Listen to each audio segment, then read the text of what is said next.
Aloha from Wildcat Stadium as we get set for the 2023 Eagan Wildcat football season. A glorious Thursday version of Friday Night Lights here as the Wildcats welcome the Edina Hornets here to Wildcat Stadium. Once again, my name is Mike Cook. Pleased to be joined for the umpteenth year in a row of Nathan Cron. And Nathan, we got a couple of teams we expect a pretty good football game tonight. But before we look at tonight's game, let's just talk about last year for the Wildcats. It was one where they've been saying for years, climb the ladder. Last year they made a lot of steps, went up a lot of rungs last season. They did, Mike Cook. And you know what? You talked about upteenth years we've been working together. We've had some upteenth years that have been a little challenging, where the Wildcats have really struggled to really build the program and the community and the culture that they wanted. They made a big step forward last year, hosting their first home playoff game in quite some time. Score didn't go quite the way they wanted, but they made it interesting at the end. They had some real good improvement last year at a lot of skill positions, as you can see on the far side of the screen that the Edina Hornets now taking the field.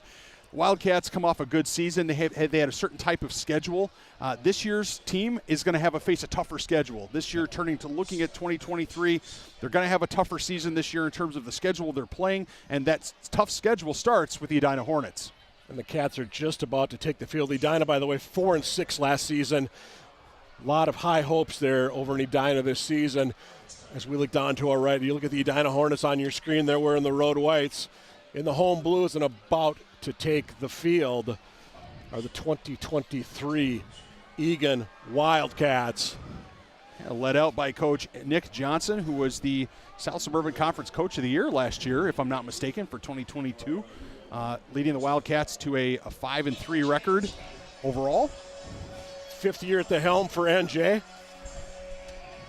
Look at NJ there in the middle of the pack. He's got the green shirt on tonight, which of course we gave him a hard time about because they are playing Edina, but the numbers are up again this year here in Wildcat country. A lot of excitement has been building. The student section below us, they're fired up. Hawaiian night is the theme. Tropical as well. As you look at the pit, we expect that to continue to fill in tonight. As we said, there's a lot of excitement around this year's program. High hopes for this Wildcat squad, and it's something we have not been able to say a lot in recent years. Well, the Wildcats return some really important players at really important positions. What's the most important position on a football team? It's quarterback. Right, wrong, or indifferent, it's quarterback. And the Wildcats, as you see, big number 78, Jack Hansen, lead them onto the field, Captain Jack. Talking about the quarterbacks, the Wildcats returned two quarterbacks that got substantial snaps last year, Carson Schwam and Brooklyn Evans, and both of those guys are going to be counted on to play heavily here for the Wildcats this year. Look at Jack Hansen, number 56. We're going to call that name a lot this year. That's Carter Will. Both he and Hansen are captains, along with 17, Carson Schwam. And the other captain is number 26. We'll see him in the defensive secondary, Jack Kruger. So a quartet of captains for the Eagan Wildcats this season. And yes, there's a lot of excitement here. Game one is the Friday Night Lights Thursday night version. But we are going to start this broadcast with some sad news. Eagan TV lost one of its good friends recently, Brian Plonsky, the voice of girls basketball here for many years. Sadly passed away earlier this month. He's always brought enthusiasm, knowledge, heart to every one of the broadcasts. Just made the broadcast fun. He's going to be missed. Survived by his wife, Tawny, loving father to Jaden and Jocelyn. Here's a take a look at Brian interviewing Lily Fondre at the section game against Burnsville in March of 2022. Wildcat senior captain Lily Fondre. Ladies and gentlemen, tonight is Congratulations the on scoring inaugural your Wildcat Stadium. As the Eagan Wildcats are lined up on their sideline. Wildcats, if you are You've had an amazing career. How does it feel to score the number? Please raise your hand. It feels great. Just putting in the work that I've put in on the court and off the court after practices. It's great to get that accomplishment. It's been my goal for a while now, and it just really feels great. Just after all the work. So. And this will put you second all-time in the Eagan career record books. And you're far too humble to admit it, but if it wasn't for COVID, probably would have been number one. How does being in the record books for all time feel? It feels incredible. Yeah, ever since I've started playing, it's been my goal to get 1,000 points and even get in those record books. So just to have it on paper, it feels really good. The amazing thing to me is not only do you score all these points, but you also hold multiple records for Eagan block shots. How are you able to do the defensive side in addition to the offensive side? Yeah, I love the defensive side. I don't know, maybe even a little more than the offense, but I love getting those steals, those blocks, and just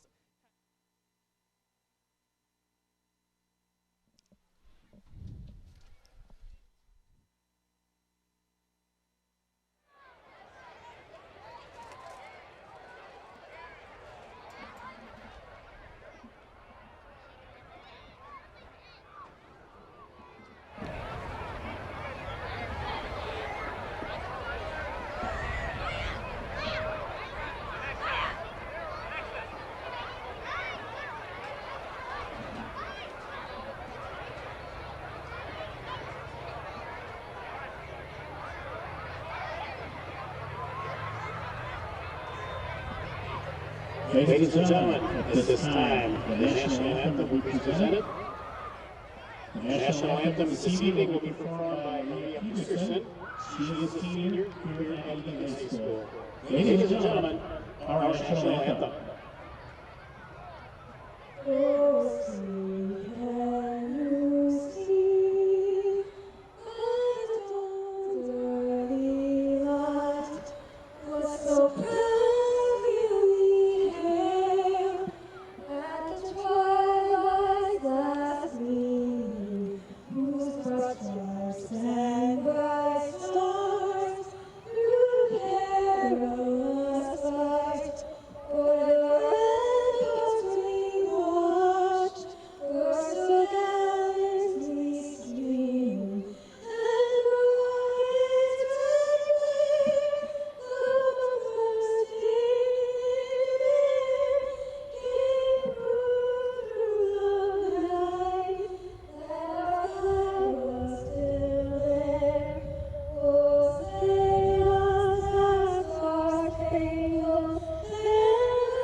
Thank you, Maria Peterson from Eagan High School. Fans, please remain standing until the colors have come off the field. Thank you.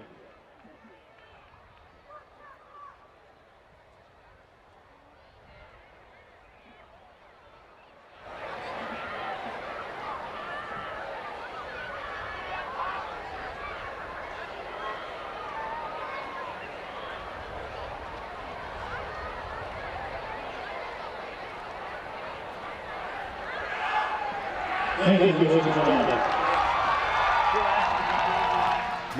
Now we're ready for some football. The Edina Hornets, the Eagan Wildcats. He's Nathan Cron, I'm Mike Cook. Nathan, I know we're excited. The crowd is excited. The pit is down below us. Hawaiian, tropical across the way. Edina's got a decent-sized crowd making the trek. I think Neon Out is their student section theme tonight. We'll not be able to miss them once the sun goes down here in a little bit. And you might have noticed during the national anthem, though, the wind is blowing a little bit right to left tonight. We'll see if that does anything to affect primarily Edina, who's going to want to throw the ball a lot more than the Wildcats. Well, we talked to the Edina coaching staff prior to the game, and they weren't sure that it was going to make a big difference given that their offense is a quick tempo, rhythm passing offense. Also, with the sophomore quarterback making his first start of the season, or excuse me, of his career varsity start, it's probably a good idea to keep those dropbacks to be one step, 3-step, quick releases, quick passes, and let these talented, physical, fast wide receivers that the Edina Hornets boast of, let them do the work. Mason West is that quarterback that you mentioned. He is a sophomore, but that kid is used to some big pressure situation. He's on the first line of the Edina boys hockey team that is a perennial XL Energy participant in March.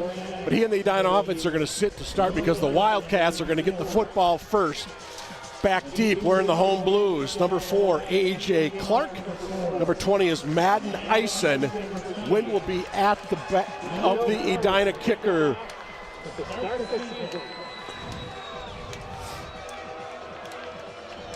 And right away, he's number 94, not on our roster.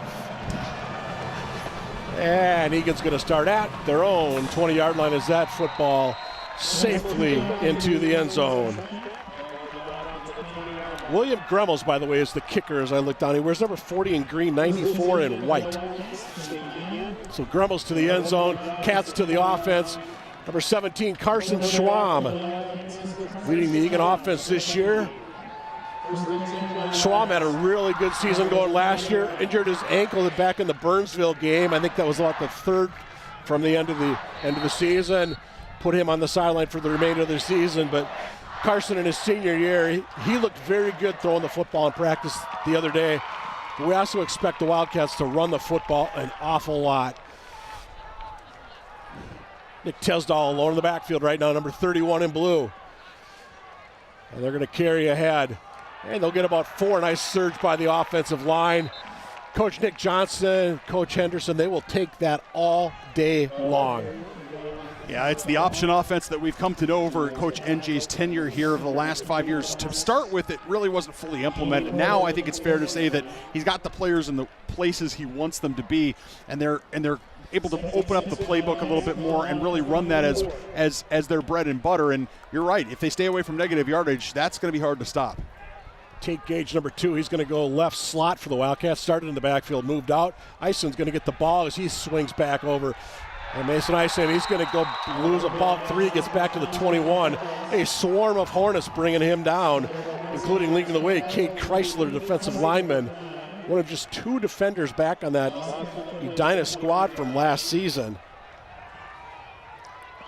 We talked about just a second ago staying away from negative yardage, Mike Cook, and you see there was a whole swarm of white helmeted Hornets. And the Wildcats are going to have to do a better job holding their blocks and giving Ison a little more room. Owen Kemper, the other man back, number 3, wearing white. You see him at the top of your screen there as you look at Ison. Cats, 3rd and long, passing situation. Schwab going to the air. Far side, the ball is caught. Is it enough for the first down? It's right at the sticks. And the chains are going to move on the reception by number 5, Sam Sisk. 6'1", 170. I believe that's his first reception as a varsity player. Well, this is a great catch by Siska on the far sideline. Great camera work by our ETV crew because, wow, what a catch right at the sticks. And he was coming back on the stick, and I thought he might be short there, but the referee had a good look at it. 10 yards, fresh set of downs. Minute and a half into this one.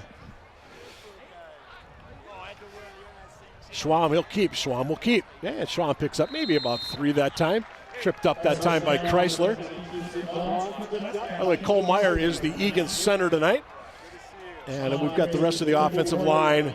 A lot of new faces out there on the O-line. Jack Hansen, right tackle, not one of them, but he and Meyer. But other than that, it's some fresh faces out there, and we'll mention those guys here as we go along. This is definitely the Wildcat playbook. Get a couple first downs, grind it down, and start pushing around the Edina defense. Make them play defense. That's how you're going to wear them out for the 4th quarter.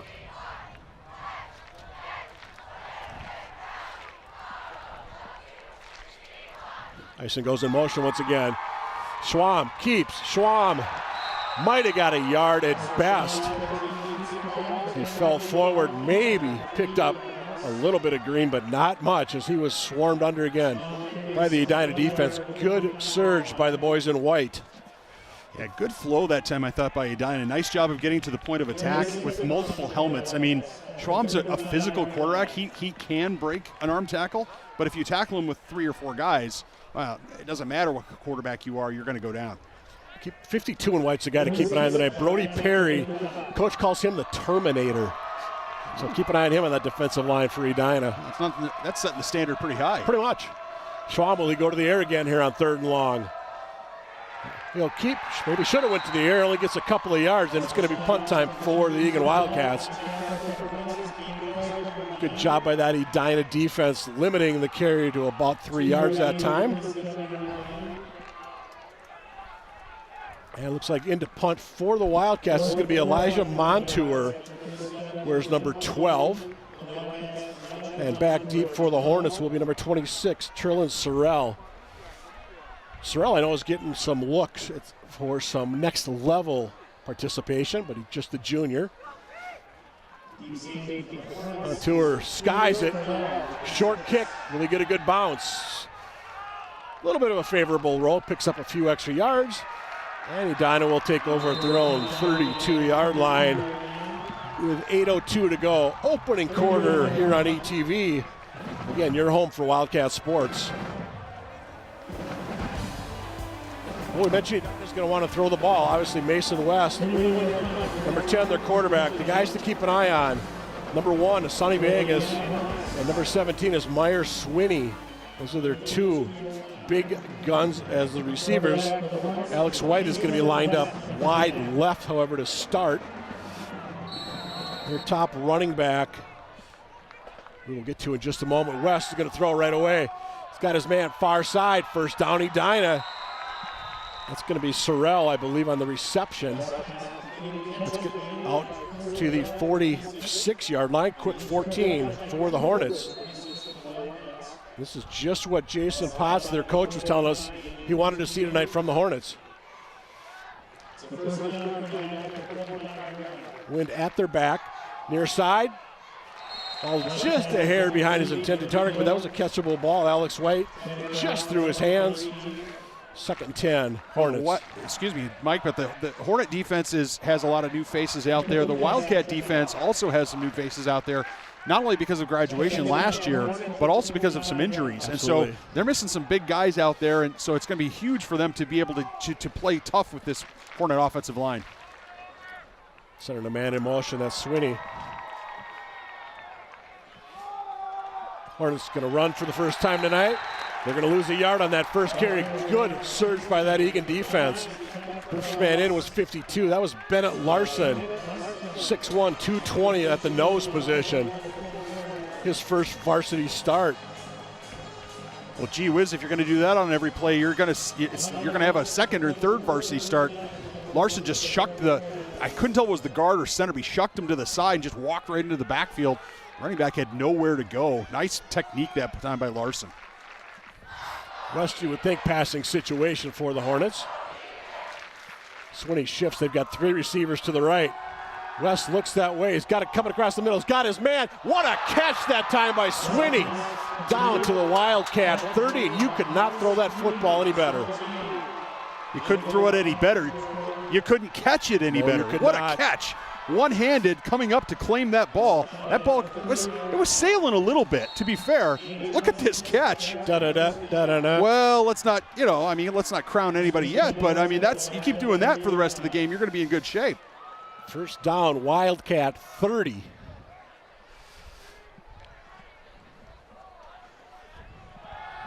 West airing. Ball is caught far side at the 11. Can't tell what is on that far side, but that's a 19-yard pickup for the Hornets. Once again, 26 on the reception for the Hornets is Sorrell. West is pretty comfortable right there, at least with respect to the pocket. I mean, there's not been a little bit of late pressure that time by the Wildcats, but not much. And the Wildcats are going to get something to help him move his feet. 3 for 4, 58 yards for West so far. Dinah's going to put the football on the ground. Can they get in from the 11? He's in. Touchdown Hornets. John Warpinski. Number 5 gives the Hornets 6. Warpinski, the leading rusher returning from last season, had over 730 yards rushing, but that time, not hard from good blocking. Absolutely. Good blocking at the point of attack. Warpinski does the rest there at the end. There was a question maybe as to whether he was going to get in or not, but he said, no, I'm going to answer that question. I'm going to stick this ball across the end line. Absolutely. Gremmels for the PAT.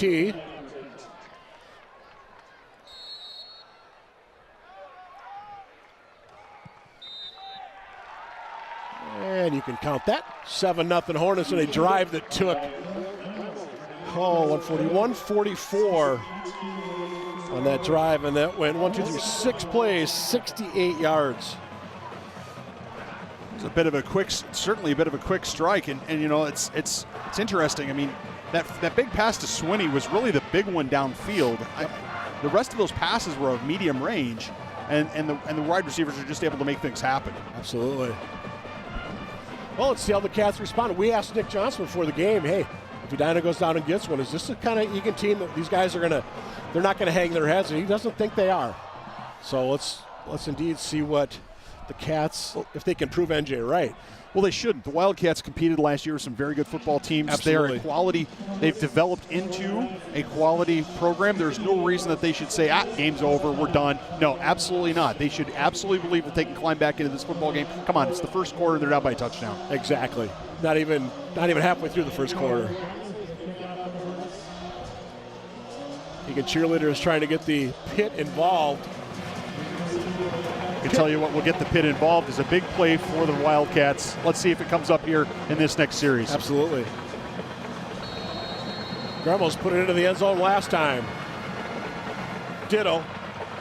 Cats from their 20.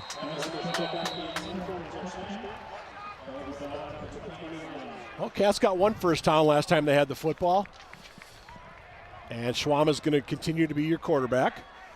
I expect to see some Brooklyn Evans maybe at some point tonight. I know he took over last season when Schwam got hurt, but I think the Cavs want to use Brooklyn just more of a, we're going to put him everywhere, just use him as an athlete. Yep.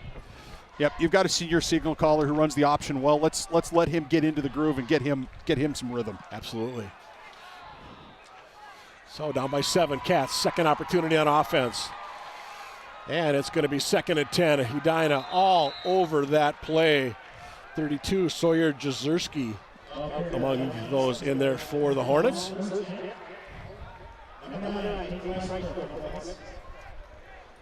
want to make sure everybody's aware the Eagan dance team is running a locked-in dance Eagan dance team fall mini clinic September 29th from 5 to 8 p.m. You can register online. It's $60 per and $45 for each additional sibling. So join the Eagan dance team for a mini fall clinic. You can register online or at the stadium. Evans looked like he was going to go in motion, then he goes back to that left wing. Now he goes again. Schwab straight, football's on the ground. Oh, I think the Cats fortunate to get that one back. I think an Edina guy had a shot at it. Just a little miscommunication, but falling on it for the Wildcats is big 55, Cole Will. 6 foot 230 they list Cole at. Bad exchange there between the running back and Schwab. Couldn't tell I missed who the running back was going in, but fortunately the offensive line comes to the rescue again. But here the Wildcats find themselves in 3rd and long, and it's not pretty running an option offense out of 3rd and long. And the wind is starting to pick up. The officials calling for a timeout on the field. Briefly, nope, now they're saying let's go. And you can maybe hear that wind just a little bit through our headsets. Call it natural air conditioning, Mike. Yes. Hey, we'll remember these days in late October. Schwab to throw. Good pressure. Schwab scrambles. Schwab is dropped back at the 12. Chrysler in on the stop. There is a hanky on the field. It tells me this is going to be, it's in the area where it's generally on the offense. Yeah, it kind of looks like a hold, maybe. I would imagine it probably would be, but let's see what the first penalty of the football game. Imagine if it's against the Wildcats, the Hornets would decline that. Yep, they're going to decline that. Absolutely. We're just waiting for the official signal. There it is. Holding. Eagan.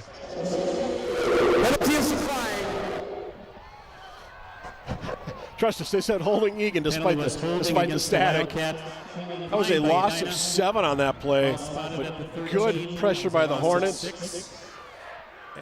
Montour's going to have to kick this away.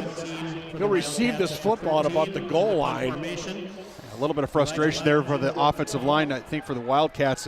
One in particular wondering, he's like, what? How was that holding? But in any event, didn't matter anyway because Wildcats lost 6 yards. Montour gets that one off, a low liner. That ball is going to get to the 36-yard line. Great starting position for the Hornets at the Eagan 36. We are 4.5 to go, opening quarter. Here on ETV, again, your home for Wildcat Sports. Hey, let's quick talk about last night. You were here for a couple of soccer games. A couple of really exciting soccer games. The Eagan High School, both boys and girls varsity teams took on White Bear Lake.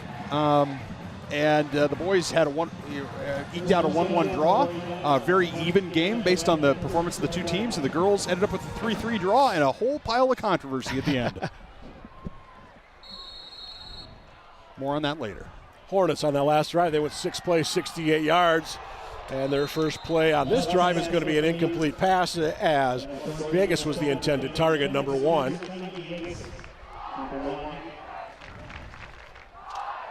It's a big defensive series here for the Wildcats, I think, early. Yeah, absolutely. You can see there that Wildcats were in a pretty good position there. Not to say that Vegas isn't a good enough player to break a tackle, but Wildcats had rallied pretty well to that ball. Adam Dorsey, the cornerback on that near side. Sierpinski on the carry. Picks up about 3, maybe 4.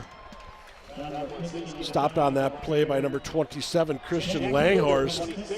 Langhorst, who moved up here from the Tampa area. I want to make sure Christian, he's got some friends and relatives watching in Orlando, Florida this evening. So hope everything's well. Hope everybody's safe down in Florida after the hurricane went through. Maybe just a little wet. Clean up a few leaves, maybe a tree branch down, but hopefully that's all. Yeah. But yeah, nice stop there by Christian. 3rd and 7. Set up beautifully by the Hornets. Sierpinski. There's a flag on the play back at about the 24. The play itself and another late flag comes in. Yeah, we're gonna have 2. We might have 2 penalties on the Hornets here. We'll see. I think there's gonna be a hold. So the middle screen was set up beautifully. Watch this replay. The middle screen set up. Watch the right side of your screen. Right side of your screen. We might see it here. Sure if they call There's it a block in the back. Yep. as one of the Wildcats. Let me see. No, 27, Christian Langhorst, the aforementioned Christian Langhorst, was blocked in the back. And then afterwards, I think we might have a dead ball personal foul against the Hornets for 15 more yards as the player piled on top of him and then hit him while he was down. And because that flag came in from the other side of the field. So we may be looking at 2 penalties here.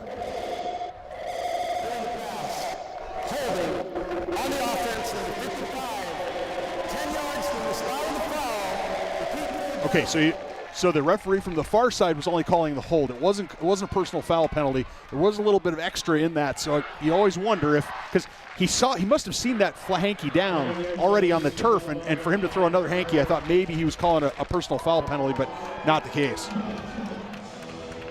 So the referee's discussing the ball's sitting at the 34-yard line, which this is where the play started. Well, 10 yards from the spot of the foul. Right. 10 yards, and the foul took place a good 10 yards down the field. Yep. So it's going to be 3rd and looks like about 8 again for Edina. 4 receivers set for the Hornets. Everybody looking over Coach Potts. The offensive staff for Edina changed up the play maybe a little bit here. West, good poise, good throw. I don't think he was the intended target. I think he was trying to go over to Sorrell, 26, but Vegas got his hand up on it. Take a look at the replay here. Good pressure around the corner. Villegas goes up for that ball, but that was great defense. That was good defense by the Wildcats. It was Elijah Montour, the senior defensive back, did a nice job of, he didn't deflect the pass, but he certainly made it hard to catch. I'll say it that way. Yep. So 4th and 8 for the Hornets. When you have a passing offense, 4th and 8 is something you can do, especially if you have confidence in your wide receiving core. Yep. Look for Villegas or Swinney to get this ball. 4 receivers to work with. West, lots of time. Going to lob it deep. Vegas just out of bounds over his head. And the Cats able to hold. Going to take back over with 3:12 to go in the opening quarter. Still down by a 7-0 count. What was that you were saying, Mike Cook, about how important a defensive stop, that series that was for the Wildcats? That was a big series for the Wildcats. It was. But you got to look, if you're Edina, you're going to say, we shot ourselves in the foot of that. We had a 30-yard game, but we had I think an unnecessary holding penalty. A mental mistake. Yeah, offensive lineman's got to understand. The offensive lineman has to understand when he's blocking downfield. A guy turns his back. It's like hockey, the aforementioned hockey team. You cannot hit him in the back. Yep. But you take advantage of the opportunity. Edina gave Eagan an opportunity. That's right. Eagan made the stop. Now let's see if the Cats can do something here offensively.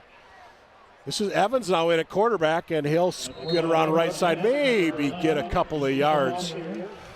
First time we've seen Brooklyn Evans under center tonight for the Wildcats. Again, late last season, boy, he shows some speed, some athleticism. We think back to that Shakopee game. He leapt over the pile to get that first touchdown in that big win late in the year. Jack Hansen hits the game-winning field goal at the buzzer.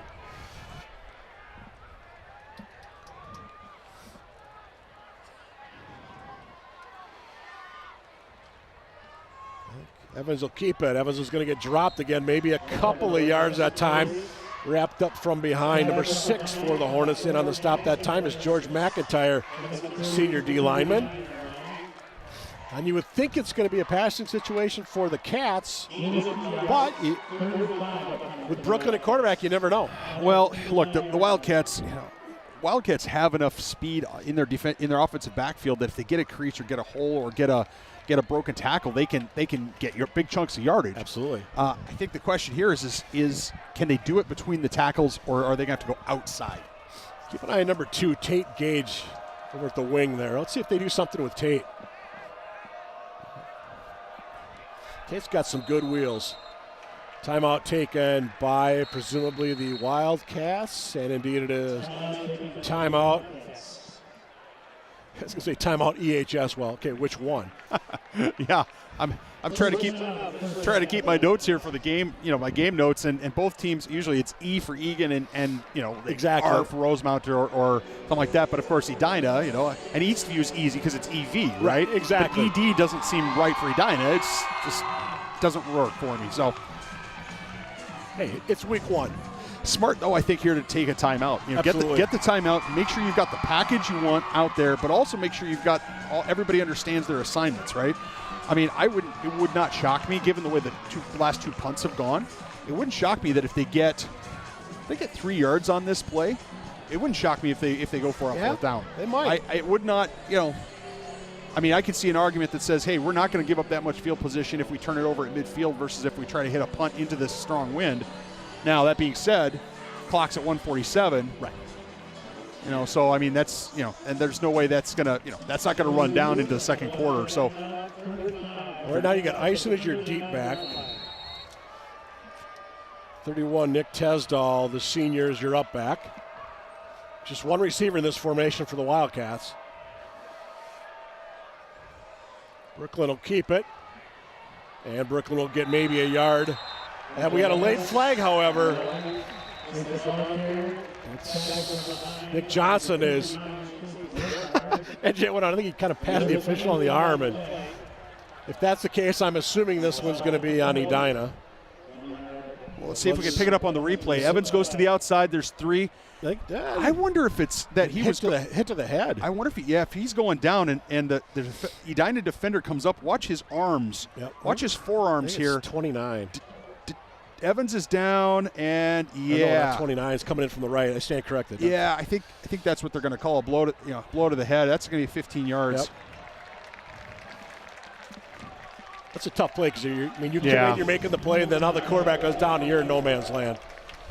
Yeah, that's really challenging. It is. There's, as we might say in soccer, there's nothing in that. He's not going for a cheap shot. He's not trying to do anything dirty. It just a football play that we've tried to say in the game. Let's take away hits to the head, and it's unfortunate that time for the Hornet defender whose name and number it now escapes me. But in any event, the Wildcats are 1st and 10 over the midline. Yeah, Edina 46, buck 36 and counting to go. Opening quarter, opening game of the season for the Wildcats. Brooklyn Evans, he'll keep it. And Brooklyn will get about 5 on that carry. I think that's the longest rush of the game so far for the Wildcats, and indeed it is. Yeah, if that is a trend rather than a mirage, the Wildcats will be extremely happy. Watch Evans here, nice blocking to the outside. I don't know if that's Tesdahl. I'm not sure who that was on the outside. It was 20. It might have been Madden Ison blocking to the outside. Couldn't tell, but this right here is this is the Eagan offense. Give them 4 or 5 yards a pop. That's right. I wouldn't say Eagan is a big play offense. I mean, it's in the arsenal, so to speak. Here's Tesdahl, first down Wildcats. He gets wrapped up finally by number 3 for Edina. That's Owen Kemper. But that's after he gets 6 and the sticks move for the Wildcats. Nice job. Look at Tesdahl breaking at least 1 tackle before he's taken down that time by the Hornets. Eldon Davia and Owen Kemper coming up from his free safety spot. So could be the last play of the first quarter here. We're down inside 30 seconds to go. 1st and 10 Wildcats.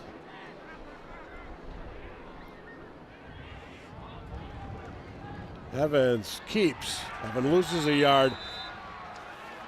Nice ankle tackle in there. That was 52, first man in. Brody Perry, the Terminator. Got some help there from McIntyre and Chrysler. As the quarter has come to a conclusion. Evan gets a cold beverage there on a, it's not a bad night here in Wildcat country. It's got to be, 80 degrees, give or take. But a strong breeze, a strong southerly breeze. It's a warm wind, a dry wind, but it's a great night for high school football, no question. It's not Labor Day weekend where we're talking highs nearing triple digits or anything like that. So right. I do know at practice yesterday, one of the last things NJ was telling the guys was drink a lot of water between now and then. And I know there is some concern about, are we going to have to rotate guys in and out tonight because of the heat? I don't know. We'll see. We'll see what happens. But, again, it's not bad right now. And, again, come mid-October when game time's, 24 degrees, we'll remember nights like this. Well, not that it matters a whole lot to the Wildcats. Maybe it might matter to Jack Hansen, but the wind is now at the Wildcats' back. Correct. And so the Wildcats would be perfectly happy never to throw a pass in this entire football game. Jack Hansen might care when he's hitting PATs, but in any event, the bottom line is the Wildcats do have the wind at their back, which might give them a little bit of downhill feel. It certainly feels good to have the wind at your back, even if it doesn't necessarily have any actual practical impact on the game. So we get set for quarter number 2 here in Wildcat country. Say thanks to everybody watching on the YouTube channel or on cable, whether you're in South Florida or Edina or Eagan or anywhere parts in between. Or Cole Will's got family in Siston, South Dakota. They're watching us tonight. Yeah, I guess Cole and Carter Will. They also have family checking us out from Bismarck, North Dakota. We're going to have the 5-state area covered, aren't we? Straight ahead. It's going to be 3rd and long for the Wildcats. Might have got a yard half there. A yard, yeah. Yep. Not much.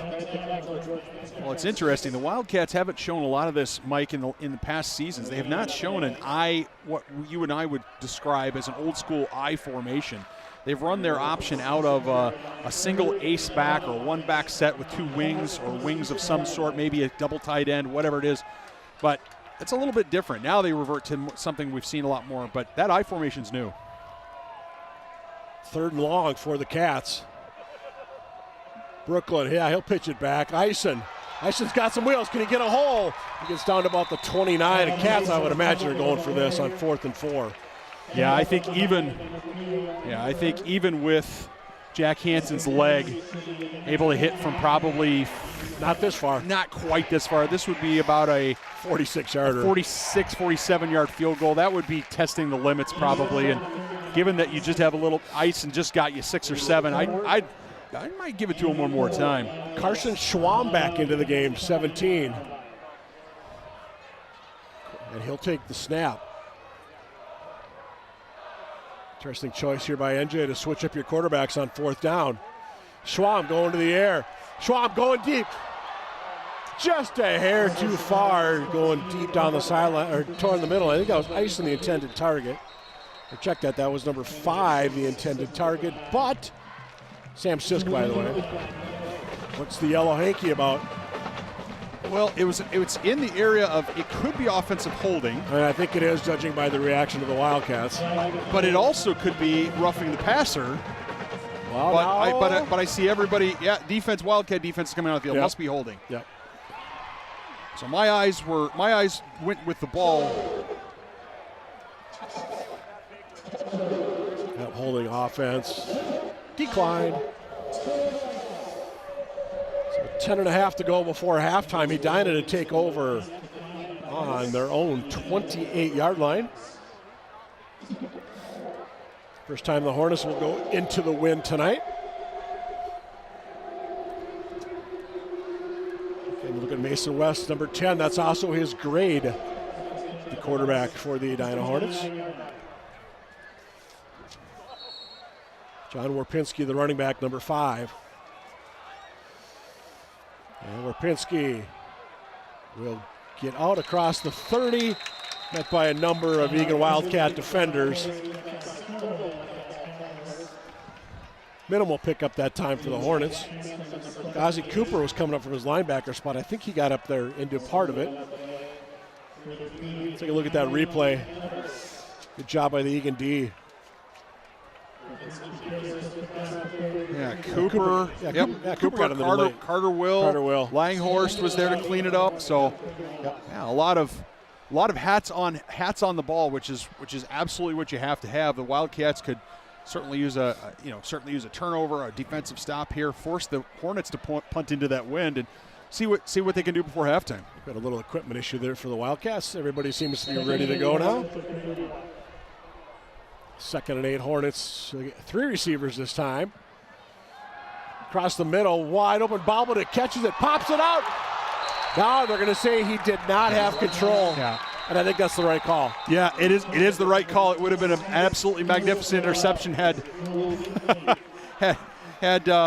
Jack Kruger been able to keep that in the air or pinball it off. But watch this on the replay. The pass comes in, can't quite control it, and it comes out. Boy, oh boy, that's about as close as you can come without having a catch and a fumble. But it was probably the right call, certainly. That might show up on A.J. Clark's highlight reel tape. Absolutely. That big pop there by number 4 in blue. Well, it's all for naught unless they can stop him here on 3rd down. Right, 3rd and long Hornets. They scored on their first drive. And timeout taken by Edina. Well, we mentioned this is game 1 for both of these squads. Wildcats are going to have a lengthy road trip by their standards next week. On the 8th, they are at Rochester Mayo as the Spartans move up from 5A to 6A, playing a lot of teams from the south part of the metro area. So that'll be an interesting trek down to, I don't know, Mayo Stadium or whatever they call it down there in Rochester. But I also know that the Ladder crew is now hosting some pregame get-togethers before Eagan games. I know they were over at Cooper's Tap House earlier today. They're going to be down at the Whistle Binky's Old World Pub in Rochester next week. But again, some pregame gatherings, EHS Ladder crew. I tried to look online today if Rochester Mayo webcast or anything. Had no luck on that. So, I mean, I guess keep checking with the school to see if Mayo will webcast it. Or, hey, it's only, a little over an hour down Highway 52? Yeah, it might be a nice time. Absolutely. Plus, you can stop at Whistle Binky's. West got his man. First down. Swinney out across midfield. Nice job of picking up about an extra 7 yards that time. So it's going to end up being about a 19-yard pickup. Well, we'll give him 20. Now the Wildcats missed their opportunity. Look, Swinney already ran to the stick. He was going to get the first down if he caught the ball, but you give up another 9 yards because you failed to break down and you failed to use your arms to tackle. It's a pass at the 49. Near side, Sorrell, 40, 35. That's another first down, Edina. This time it's A.J. Clark with the stop.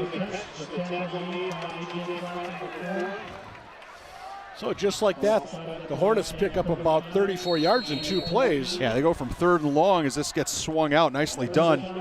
You saw there that the Wildcats did a nice job, but and Ford's got to break down and he's got to somehow turn that in, and there needs to be somebody to rally and help him. Yeah, finds a safety valve. The flag on the play, down to the 15. It's going to be about 20 yards, but that one's coming back. It's coming back because Swinney was holding. He was holding on the outside. He was doing a nice job of holding and block. But the challenge is that pass has got to be completed before he can put his hands on the defensive back. And he was, well, let's just say it was pretty obvious. And if I can see it, it was obvious. So I think now that being said, it was. Yeah, watch here. Watch just at the top of your screen. See number 7 there for the Wildcats being blocked. That's Dorsey being blocked by Swinney, and that, trust me, that block started very quickly after the ball was snapped. So as a result, the Hornets are going to shoot themselves in the foot. They're going to come back.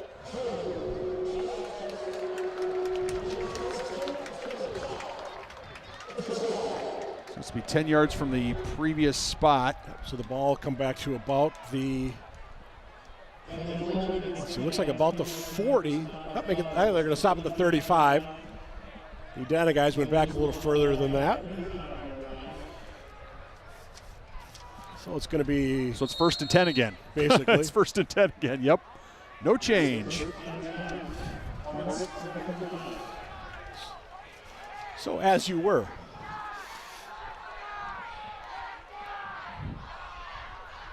Three right, one left. West. Deep drop, scramble, good pressure. And forced out of bounds that time. Kruger was over there to try to finish him off, but it was Cole Will that was busting through. Actually, Tyler Boats, I should say, to finish him off. Well, it was 42. It was good coverage down the field. Swinney lined up just as a little wing, just to the right of the right tackle, and snuck across in a shoot pattern right across the middle of the field. And Villegas was on that side too, so that was a big, So unfortunately for the Hornets, their quarterback didn't have time to set his feet. To the sideline for the play once again. Just over 8.5 to go in the opening half here on ETV. Hello. Lipinski going nowhere. That was Colwell bursting through from his defensive line position. Or Carter Will check that 56. Carter Will, the linebacker. 55's Cole, 56 Carter. They're liking that one in Bismarck and Sisseton. Or Siston. Trying to read the writing on this note we got. Somewhere in beautiful South Dakota. Absolutely. Pheasant capital of the world. Absolutely. Home of the South Dakota State Jackrabbits, your defending national champions. West, 3rd and long. Ball just through the hands of A.J. Clark. And what do the Hornets choose to do here on 4th and 17? I think you go for it. Okay, with this so offense, why wouldn't you? Maybe, but on the other hand, Wildcats haven't exactly lit the world on fire in terms of going down the field. Absolutely. They're going to go for it. I might punt the ball and try to pin the Wildcats back. Or do you pooch kick it? The pit, they're starting to fire up a little bit. Get a stop here on 4th down, and they'll be really excited. A little confusion on the Hornets. By the Hornets, I should say. I think we're going to have a timeout. Timeout taken by Edina. By the way, we mentioned the Cats go to Mayo next week. Edina stays on the road. They go to Eden Prairie next week. Oh yeah, Eden Prairie. I'm sure that'll be just I'm sure that won't be. That'll just be another regular Friday night or Thursday night. No, I'm sure the Edina Hornets will be well prepared for that game. I'm sure the Eagles of Eden Prairie will provide a warm welcome, as is always the case. Edina gets their home opener on Thursday, the 14th. Minnetonka comes over. Then they get Wayzata. Yeah, the Hornets this year have a challenging schedule, no question. As you look at that schedule, Wayzata, Prior Lake, Shakopee, we know all about. Stillwater was very good last year. So we'll see what I think I wouldn't say you would never look past your first game of the year, but at the same time, Eden Prairie, Minnetonka in subsequent weeks, there's always a chance the Hornet players might just say, this Eagan team, they're okay, they're a cute little team, but I think their coaching staff's got them dialed in, though. Oh, absolutely. Looks like they're set up to punt now. I think this is a good call. This is a smart call, I think.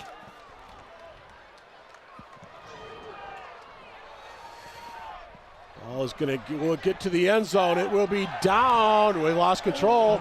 Ball will be. He's going to be. Eagan's going to take over at their own 2. Yep. I think that's a good call. That's a smart call. Not just because it was down at the 2, but because you're going to make the Wildcats go all the way. It's 7:33. Go from one end of the field to the other. Make them go 98 yards to tie the game.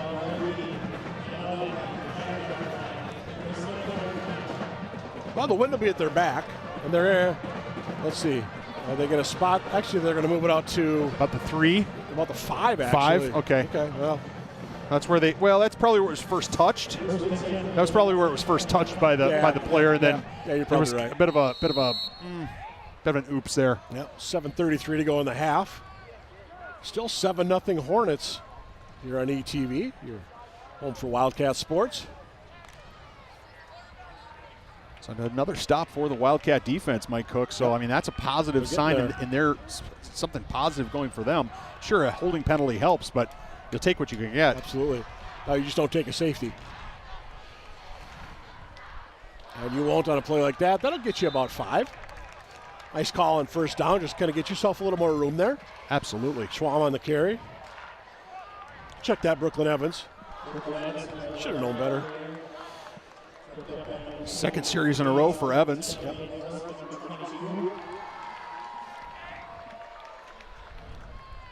Brooklyn will trot back out.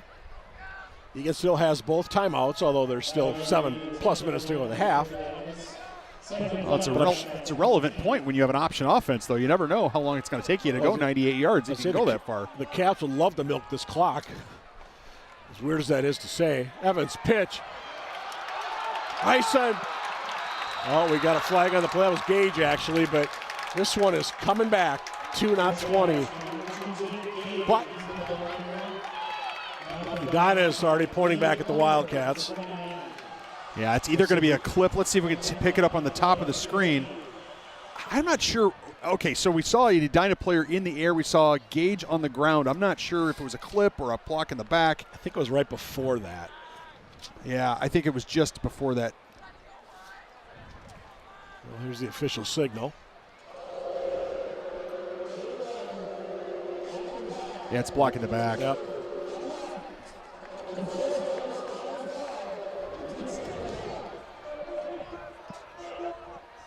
Somebody's going to run an extra lap at practice. Yeah, and what really stinks about this, if you're the Wildcats, is not only does it wipe out a big gain, but it takes you back inside your own 10-yard line. And, you know, granted, at least you're not back literally huddling in your own end zone. That's correct. But the Wildcats, that's the kind of thing you just cannot do if you're the Wildcats. And it's right at the point of attack, and the referees are going to catch that every time. 2nd and 8 will be the down and distance for the Wildcats. Evans eludes one tackle. It is now going to be 3rd and about 11 for the Eagan Wildcats. I think that was a busted play. It looked like Evans was going right and everybody else was going left. Look at that. He's got the ball out like, hey, I should have gone the other way. I'll tell you the credit, though, to Chase Bjorgard. He stayed with that play. Oh, yeah, big credit that time, staying home and knowing your assignment, right? Because if he had gotten sucked in with the motion to the other side, who knows? Evans might have broken the containment. Bjorgard, just another sophomore on this Edina squad. Evans still in at quarterback. Certainly, if you wanted to call it for any team, it'd be a passing down. One would think. Wildcats might run this ball anyway just because they want to be conservative.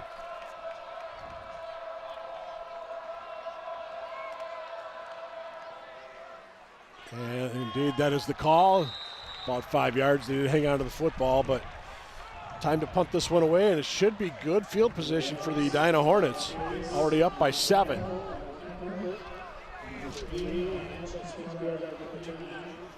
Unofficially, the Cats so far tonight have 3 first downs. Yeah, it's not going to get it done. No, it's not. On about 3 different levels. Right. And one of those was by penalty. Yep. I need a good snap and a good kick here. Edina comes in a hurry from that outside, but the kick got off. Bounce in favor, ultimately it's going to be in favor of the Wildcats, but Edina still going to start on the Eagan side of midfield. Here with 5:08 to go, opening half. Again, 7-0 Hornets. They scored, like I said, on that opening drive. It was 6 plays, 68 yards, where Pinsky ran it in from 11. To put the points on the board. Hey, you mentioned some other stuff coming up. Hey, the Eagan dance team is selling team shoes this year. So you can get some team shoes with the Eagan Wildcats on them. Other team shoes as well. They had a whole bunch of them out here tonight. There were things like Gophers, Wild, North Stars, all kinds of different things. So you can show Wildcat pride, other favorites. Again, they're Nike brand shoes. Orders are due by September 22nd at midnight. And the Eagan dance team, they're selling shoes with logos. I think they said they were $85. But you can look on the Eagan Dance Team Facebook page for more details.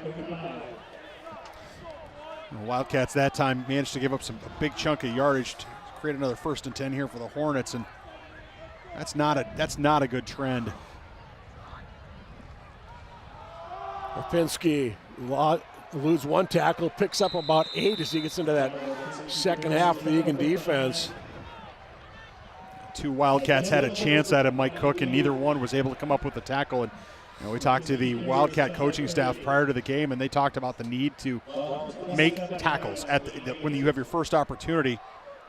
Look here, there's 1 tackle, and then even the tackle that ultimately brings him down concedes another few yards. So I mean, watch this offensive line. Is the defensive line attacking it, or are they catching blocks? Des Overton from the defensive line, he caught him from behind after he went 8 yards. Ditto right there, and he went about only 7 yards this time, but again, Overton caught him after the running back was already passed. So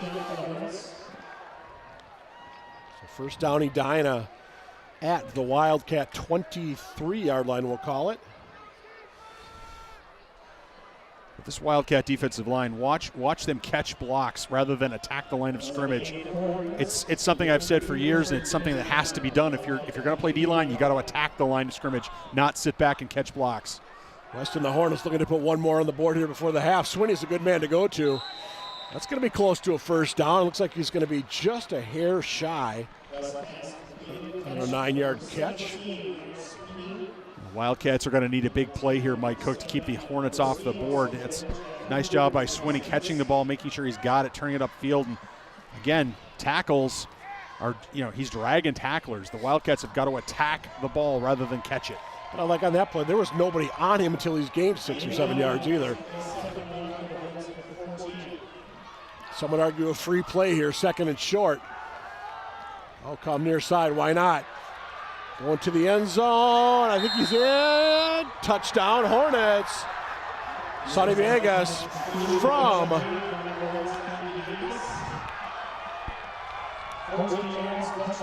14 yards on that strike. And it's 13-0 Edina. Watch this ball get out quickly, and Cats do a decent job of containment. So that's Nice block though by Sorrell. So Owen Ford's got decent containment there, but nobody was coming from the middle. Somebody has to rally there. Villegas, Swinney, these guys are too fast. Someone's got to rally faster to take that away. If you're turning them back to the inside, and that's your job as the outside defender, somebody has to help you from the inside. And right there, the Wildcats just didn't have it. 14-0 Edina, 2:48 to go in the half. And the Neon student section over on the Edina side, they're happy tonight. Meanwhile, on the near side, Hawaiian, tropical theme, a little quiet. Well, a little quiet. The Wildcats still, though, have, they're going to get the football. The kickoff this time is going to go into the wind. Yep. It's going to go into the wind instead of it with the wind. And so after two touchbacks, we're going to see maybe a return here for the Wildcats. A good opportunity for Eisen or for AJ Clark to get some yardage up the field, not be starting at your 20. And then, from there, the Wildcats, they tee off. We'll see if they can get a few chunks of yardage early in the sequence. And if they can, they might be in business. Tyson and Clark both at about the 10-yard line. Girl will just put the first two into the end zone. This one will not get there. Tyson from about the 3. He loses one man, needs some help. Gets back to about the 20. And the Wildcats will take over, 2:42 to go in the half. They got a couple of timeouts to work with. Edina has just one. So let's see what the Wildcats choose to do. And do you put Schwamm back out there and maybe air it out just a little bit? Well, he's out there right now, and I think if you're Coach Nick Johnson, that probably gives you as good a chance as any, right? I think Schwamm has shown that he can throw a good ball. See if he can find a receiver down the field. Yeah, Brooklyn at the wing. Gage the lone setback. There goes Brooklyn in motion. Give it. Schwamm keeps. Schwamm cuts it up. Schwam picks up about 7 on first down. Nice play there by the Eagan signal caller. I have to say, that looked easy. That looked fun and easy. Watch Schwam. He looks completely he is great blocking there from Hansen at the point of attack on the right from the right tackle position. But, I mean, Schwam had all day to make the decision. Do I want to pitch this ball? Maybe I do. Maybe I don't. Maybe I do. Oh, I'll just take a 7-yard gain.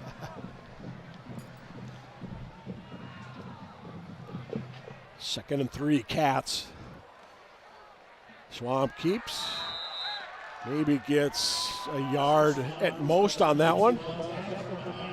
Again, I'm not sure if that was a busted play as well. It kind of looked like it could have been. Hard to say, but Edina was all over it either way. I think the Wildcats will be happy to let this clock run a little bit to make sure that if they do not get a first down, they're going to give Edina as little time to work with it as possible. Of course, if third down is stopped, if the Hornets stop them on third down, we'll see a timeout from the Edina. Absolutely. 1:28 and counting to go in the half. Look out, pitched it out somehow.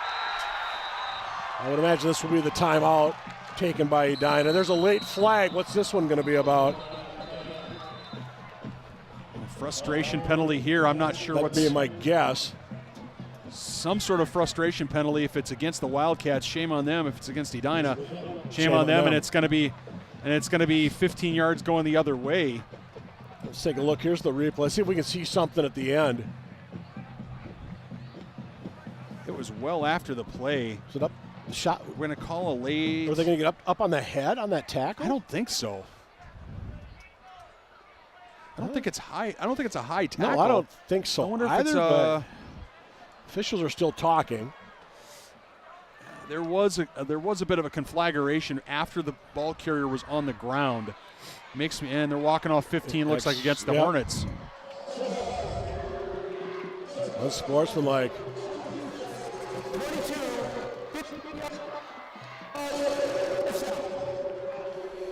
All I know is unsportsmanlike Edina. I didn't catch much other than that, but another first down by penalty. Well, Eagan will take them. Yeah, you'll take them if you can get them, but they don't ask how.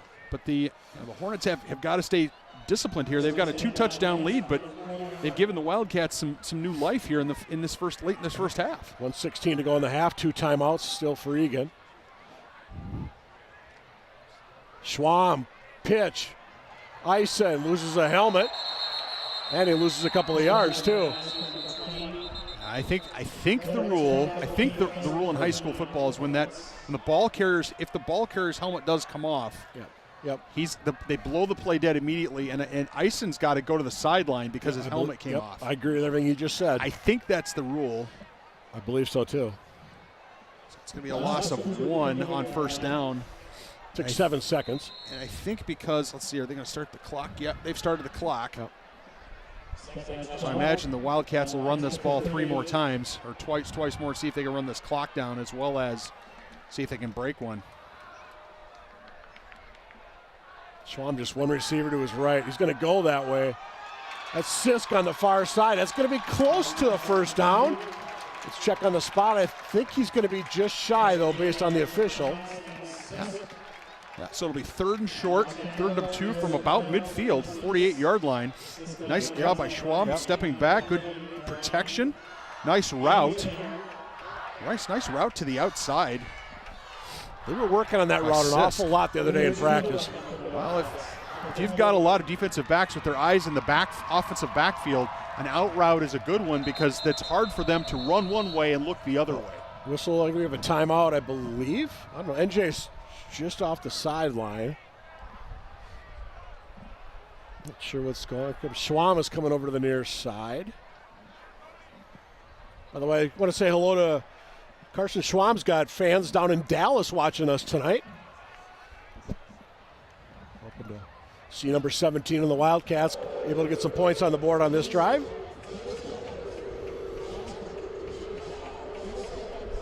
So they're going to add some time back to the game clock. Yep. A few seconds anyway. I don't think so. Sounded that way. Yep, 4 seconds 4 back. Seconds, yep. Now with 2 timeouts, I think I'm going to come right out and say it, Mike. I think the Wildcats ought to run the ball here. Well, you got to remember, it's 3rd and 2. You got to get the first down. Yeah, that's what I'm saying. Run this football, get the first down, and then worry about what happens afterwards. Because you've got a timeout. Right. The clock will stop as soon as, if you get a first down, the clock will stop as soon as the play's over because they have to move the chains. You got 2 timeouts, so yeah, absolutely. Okay, now we're back up to 41 seconds. Yep. All right.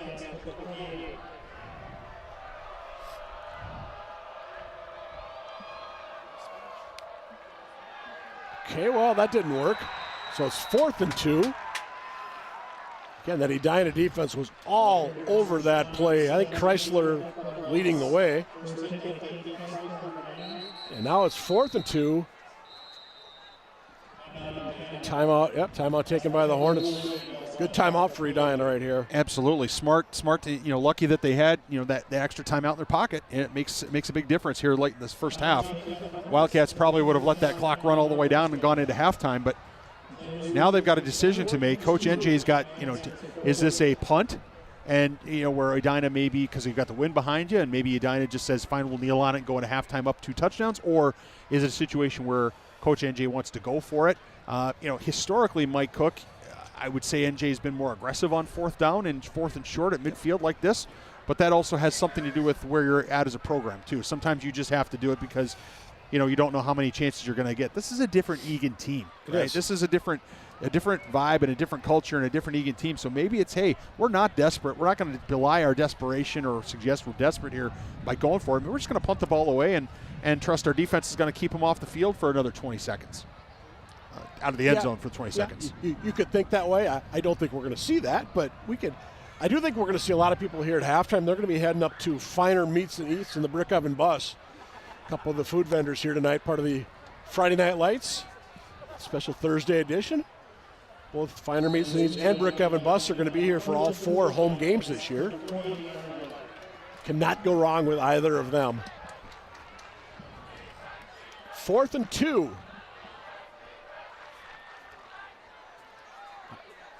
Bison switches directions.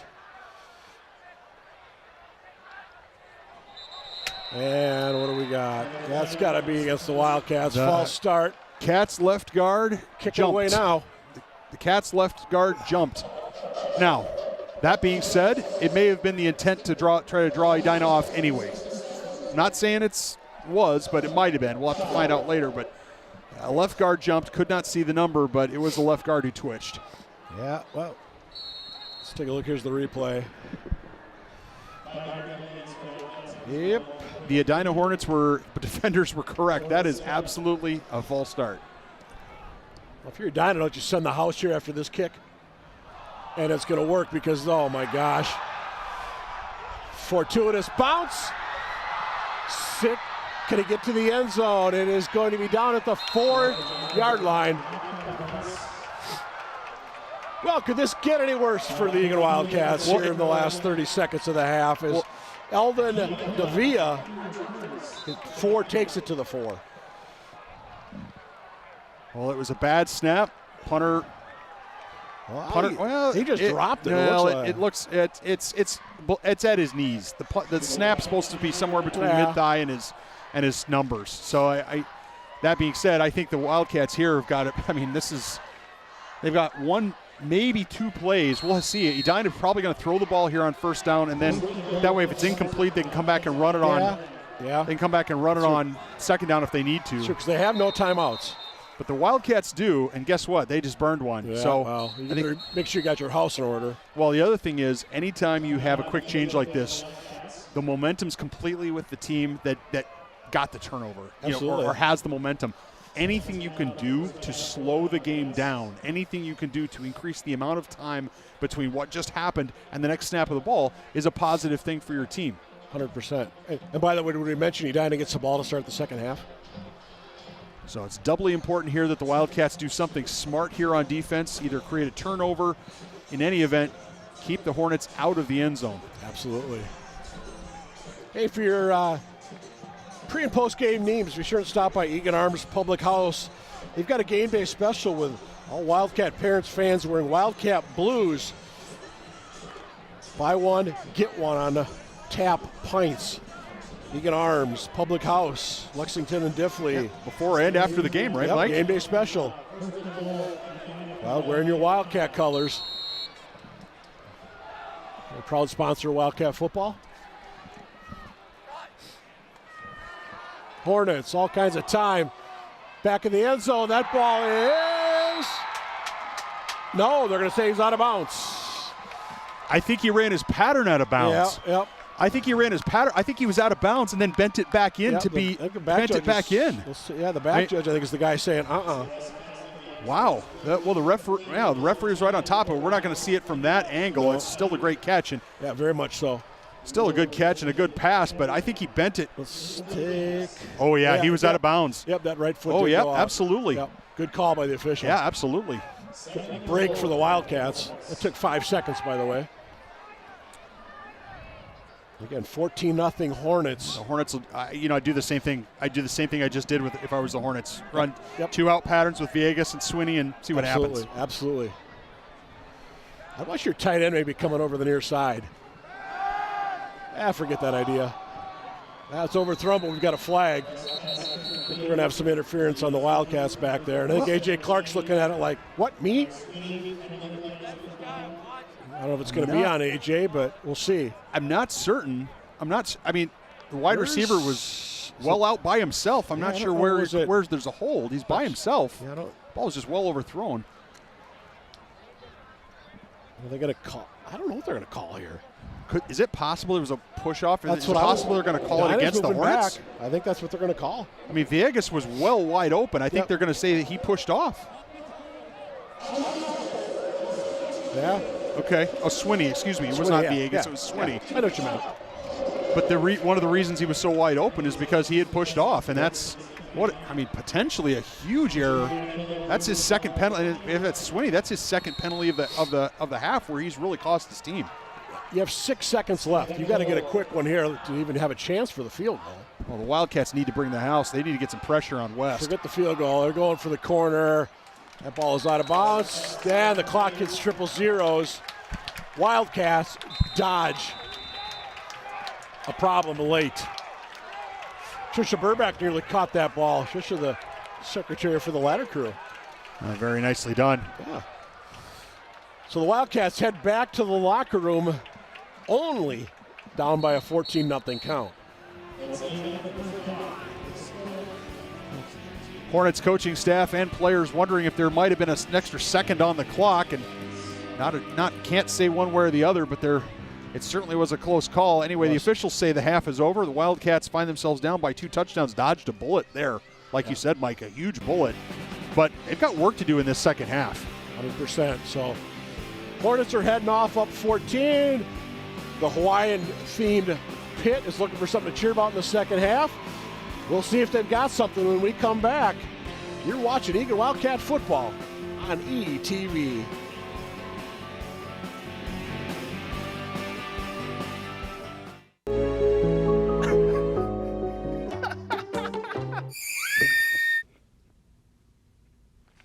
Wow. I just finished previewing some of the films in this year's Eagan Art Block Short Film Festival. And let me tell you this might be our best year yet. I'm out of popcorn, so come with me. Tickets are on sale now on eagan-tv.com for the 2023 Eagan Art Block Short Film Festival, which takes place on Saturday, September 23rd, right here at the Imagine Theater in Eagan. With the popcorn, snacks, drinks, not to mention a Q&A with filmmakers, and a great selection of films, this festival is going to sell out fast. So get your tickets now on eagan-tv.com for the 2023 Eagan Art Block Short Film Festival, and be a part of one of Minnesota's fastest growing film festivals. And we'll see you at the movies.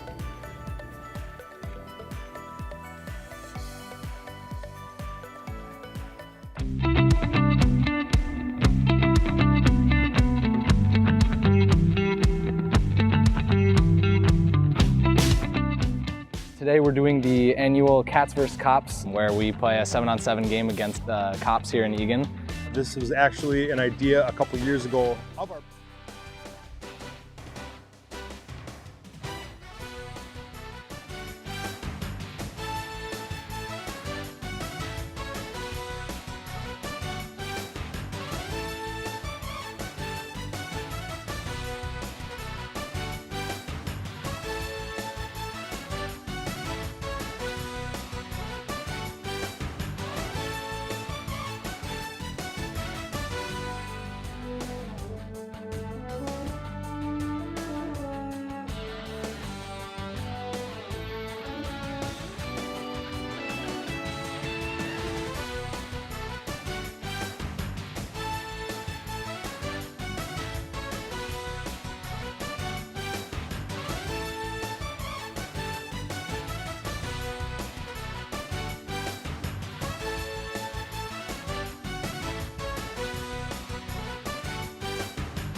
Today we're doing the annual Cats vs. Cops, where we play a 7-on-7 game against the cops here in Eagan. This was actually an idea a couple years ago of our police chief, Roger New. He said we should play a touch football game, and him and our former president, Jack Esser, made this happen. Myself and another community member, Jack Esser, were thinking of ways to try to bring the community together, and he said, would you be interested in playing flag football against a high school team before the season kicked off? And I said, yeah, why not? And 3 years later, here we are. Just an opportunity for us to give back to the community, get a chance to connect with our local police officers and the way they've been able to do stuff for the community for us. It's just for us to have some fun out there and play what we do on Friday nights with them. One of the most important parts about this event is just trying to bring the community together. We never knew that it was going to grow to this extent, but we're glad that we could just be part of this event, and we just appreciate the community support. Our police force is awesome, and for us to be able to do this with them, I think is just, it shows that they're looking for ways to be out in the community. So we come together and we play 7-on-7, and we have a blast out there. I love anything we can do to build that relationship. They do so much for us, so it's a great way to give back to them, and you know, it's a night for them to take off doing their duties as police officers and enjoy being a high schooler like we are and having some fun playing some football. We're the Eagan Wildcats, but like, we're all Eagan. We're all one team. It's a great event and it's a lot of fun.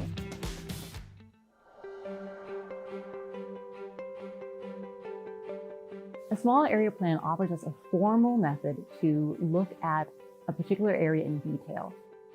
We're looking at not just the here and now, but we're looking at the past and the future, 20 or 40 years into the future. In this case, it's the area around Eagan Central Park. So the Unisys building, the former Delta building, and the former Argosy University building. Together, that comprises about 79 acres and over 731,000 square feet of office space. Because of the current state of the office market, we have high office vacancies in the Twin Cities and really across the nation. So likely what will happen here is that the sites will be redeveloped for different uses. The goals in creating the plan are to collect data, public input, and City Council direction, and use those to communicate the city's vision to potential site purchasers and developers. We've completed the first phase of public engagement. It included print and social media outreach, a digital survey, and 2 events at the Eagan Community Center. It even included an event with 132 4th and 5th graders at Pilot Knob STEM Elementary School. This was such a fun event, and the first time we've done outreach at an elementary school for a planning project. We are beginning our second phase of community engagement. It will include an interactive survey that summarizes everything the planning team has learned, shares the concepts presented to the City Council, and collects community feedback. The planning team will be at Market Fest on July 19th and August 16th to answer questions and collect input. Over 500 people responded to the first digital survey. Feedback from in-person events seemed that people were excited to see the concepts and looking forward to participating in the second phase of public engagement. The concept plans are a visual representation of what we've learned about the site, the market, and community needs. The concept plans are not intended to be a choice between 3 distinct options, but an a la carte menu of possibilities. The concept plans are a visual tool to help us communicate site opportunities to the community. The final plan will most likely have elements of 2 or more concepts. Join us in shaping the future of the area around Eagan Central Park. Visit the city's website for more information.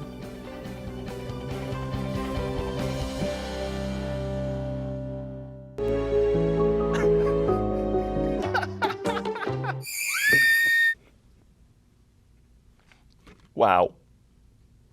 I just finished previewing some of the films in this year's Eagan Art Block Short Film Festival. And let me tell you this might be our best year yet. I'm out of popcorn, so come with me.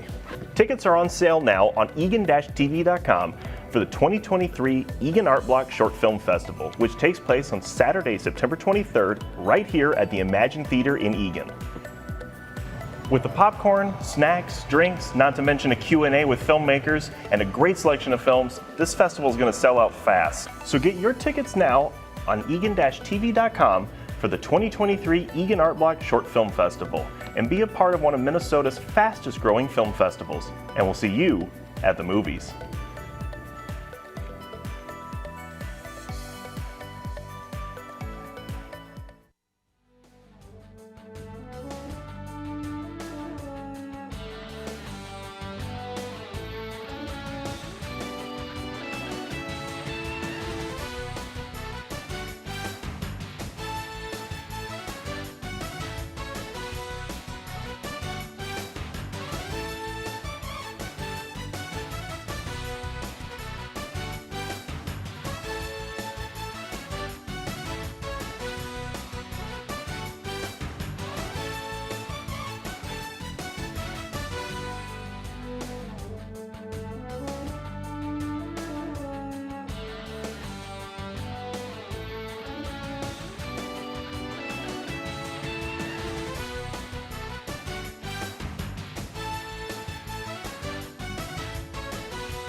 Welcome back to Wildcats Stadium for the second half between the Edina Hornets and your Eagan Wildcats. The Hornets find themselves with a comfortable 2-touchdown lead. We're going to take a little look here. The Wildcats started off all right, but couldn't get things going offensively despite a couple of nice catches there.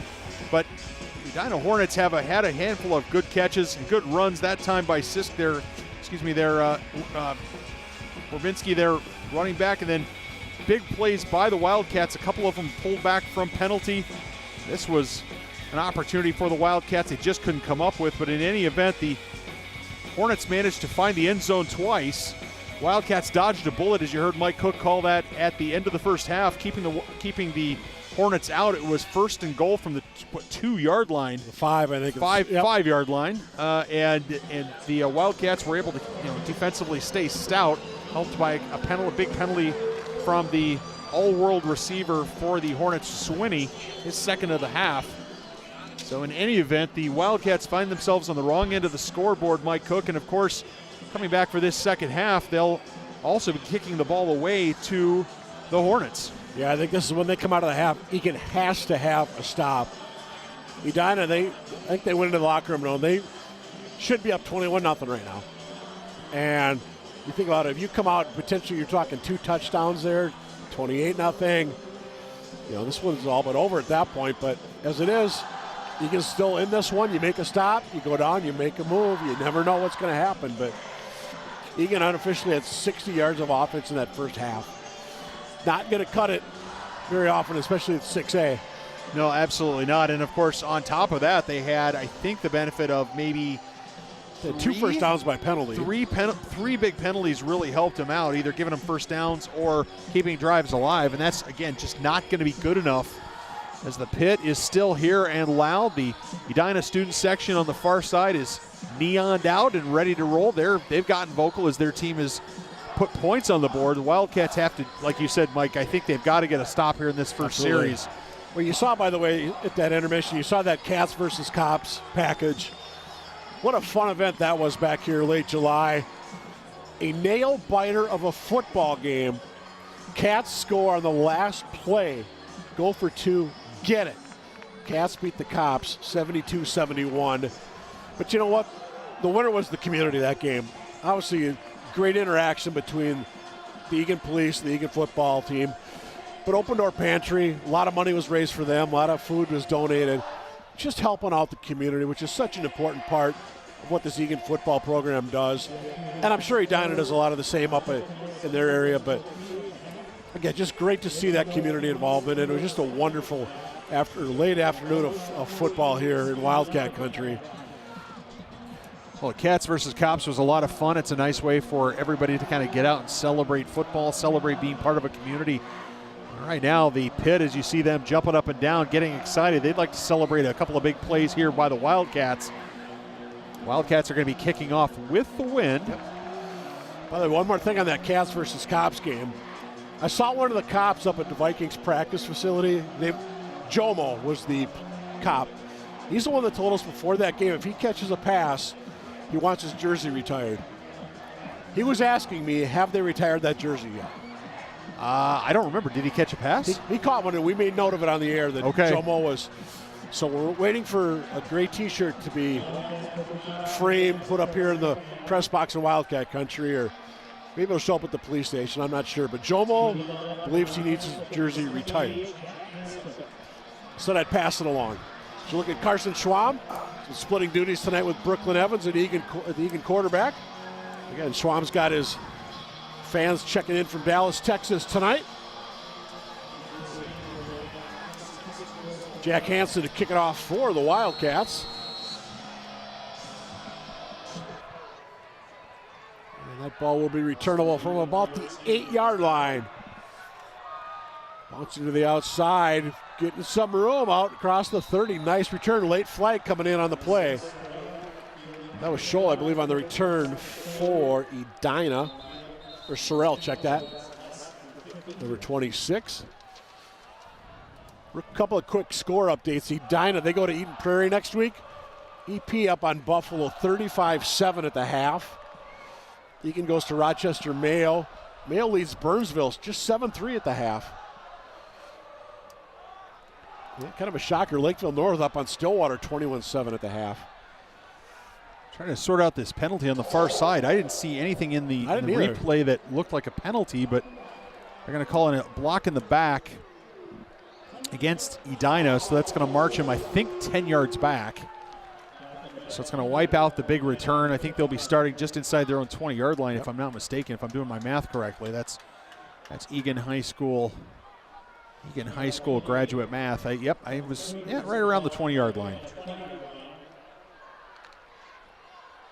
So with the wind at their back will come the Hornets. Mason West in that offense.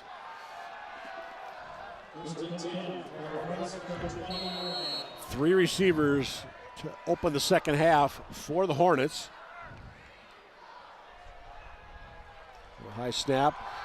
Got his man right across the middle. That's Sorrell. And that's out to the 39-yard line. That's a quick 19 for the Hornets. Man, first down Edina. There go the chains on the far side. Oh, just way too much space. It was just a simple in route, and the defensive back let him go to the inside, but there was nobody in the middle to make West, nobody to make West think about it. The linebackers had either come forward or had not dropped into their curl zones. Straight ahead, and that's about 7 yards on first down. That was 5. Warpinski, the ball carrier. He gets about 6.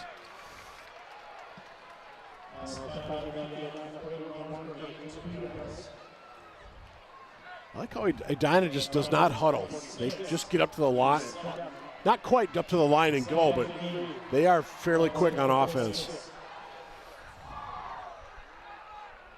Second and about 3 for the Hornets. Near side. Gets a block. Cuts the corner. And down to about the Wildcat 42, maybe the 41-yard line is number 17. That's a name we have called a lot tonight. Meyer Swinney. Down to the 41, we're going to say. The Hornets got away with one. I don't know if you guys were watching at home the way I was, but the wingback on this side jumped, and I'll say it this way. If you don't get called, it's a rock. You're rocking back and forth. If you get called, it's called a jump. 3 plays, 39 yards for the Hornets. High snap. Nope, they're going to throw it far side. Can add to that total. Nice job coming up and making that tackle there for the Wildcats. That was number 20. It's a 23, I believe, for the Wildcats. Owen Ford up from his secondary position. I think that's his first tackle tonight. Sorrell, minimal pickup that time. Wildcat DBs have got to break down there. They've just got to break down. That was Kruger who came flying in, and I get the enthusiasm. He's got to break down there, make himself a little less easy to evade. On count, West near side. Sorrell again is top target so far tonight. Nice job that time by Dorsey in the defense. I don't think they gained anything on that play. Nice job of Dorsey to be able to hang on. Then he got some help from his partners. Take a look at the replay on this one. Tried to cut back inside. Cats were going to have none of that. A good job by Kruger. Set up Dorsey for the tackle. Well, you can be cautiously optimistic here. I mean, the Wildcats on 2 consecutive plays have done a nice job of rallying quickly to the ball. The Hornets, I'd go to the air again here. Absolutely. Keep testing the Wildcats. False. They got a. Yeah. No, that's false start. That's false start. Yeah. Right tackle, left guard, left tackle, left guard, and right tackle. I think we're all flying forward. Yeah, I think it was 3/5 of the O-line, but you only get 1 penalty. Yeah. I'm not sure we're going to get a replay on that, but trust me, folks at home. Yes. It was 3/5 of the offensive line. It's inequitable to call only one guy, but big penalty here for the Wildcats. Huge. Helps them out. Wildcats really need to put pressure on West here. They need to get him to move his feet or throw it a little faster than he's capable or comfortable doing. Well, before that penalty, I was going to say if Edina doesn't get anything, you would think they would go for it, but it doesn't matter because here they go. Nice spin move. Still on his feet inside the 15-yard line. Sonny Villegas, I should say. Oh, that'll make up for a penalty real quick. It was well designed. It was quickly out to Villegas, and good blocking down the field. Excellent blocking down the field by the Hornet wide receivers and wings. 28 yards on that pickup, by the way. Inside the red zone are the Hornets. Big test here for these Wildcats. 3 minutes gone by in the second half. Hornets looking to go up by 3 scores.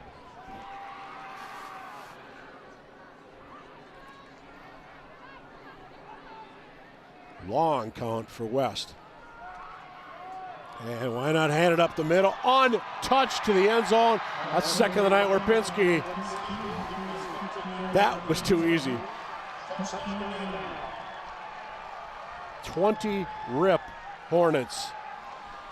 It was good blocking here. Looked like, couldn't tell if it was like a trap or a fold, but it was clearly a good blocking scheme up front, because anytime a running back is able to attack the line of scrimmage like that, full speed, and not be touched going in, it's usually a big credit to the offensive line, and well-designed play and a well-executed play. Wildcats really have got their work cut out for them now. They make that 21-0 Hornets. 7 plays, 80 yards for the Hornets. 21-0 Edina. As we said, the Cats, they go to Rochester Mayo next week. And they're home against Rosemount on the 15th. That'll be the tackle cancer night this year here at Eagan High School as the Rosemount Irish make their trek up Highway 3. Rosemount up, I believe it was 14-0 on Eastview at the half. And they're in the season opener for both those squads tonight down at Irish Stadium. Interesting, you look at the Wildcat schedule, it's home, away, home, away, home, away, home, away. So, kind of a nice balance to it. Wildcat ladder crew and Wildcat football like to thank their gambling partners, Cooper's Tap House, Tavern 13, and Wyatt's Twisted Americana. Thanks so much for supporting Wildcat football. Also want to give a shout out to their additional sponsors, Wildcats, Burgers Bottles, and the Volstead House on Diamo Kitchen and Rail, Cane's, Devani's, Chick-fil-A, Taco John's, and Domino's. Thank you for your support for Wildcat football. And Eagan will start at the 20.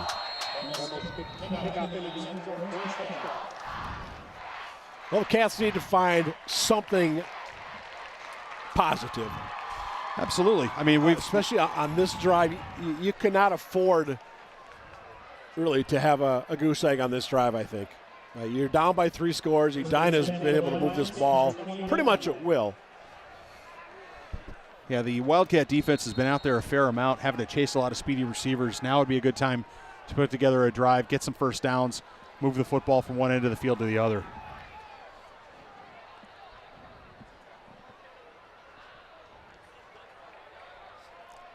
.8:41 to go, third quarter. Minimal pickup that time. The Cats try to go straight up the gut. Tisdall, the ball carrier. Called that name. That's Sawyer Jezierski. He's a sophomore for the Edina Hornets. Edina does not list the height and weight on their players, but he looks like a pretty solid defensive lineman there at 32 in white. After the minimal pickup there, as you said, for the Wildcats, Tisdall.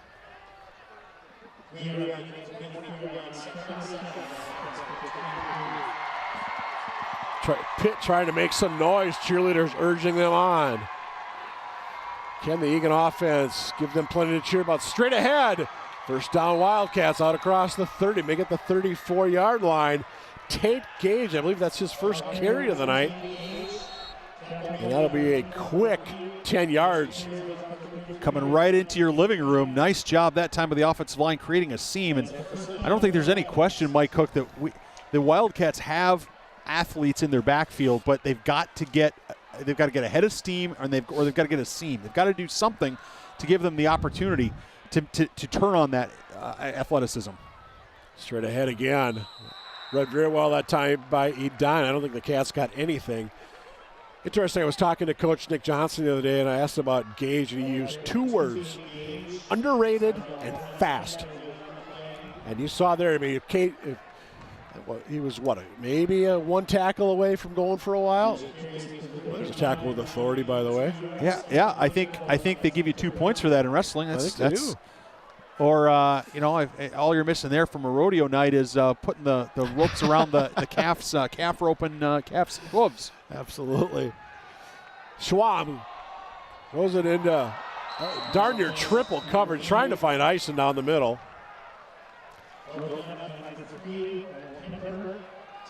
I like the thought of opening up the playbook here and going a little bit farther down, but there was just great coverage there.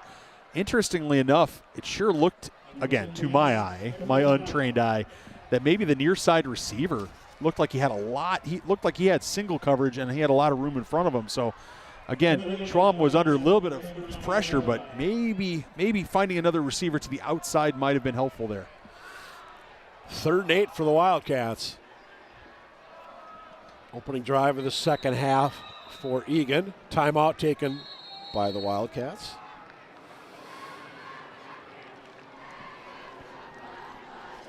You see again, they can hear the cheerleaders below us trying to get the pit fired up, and the pit not having much to do with it right now. And hey, should mention the gals in green out there. The Eagan student managers this year are Megan Witt and Allie Rodman.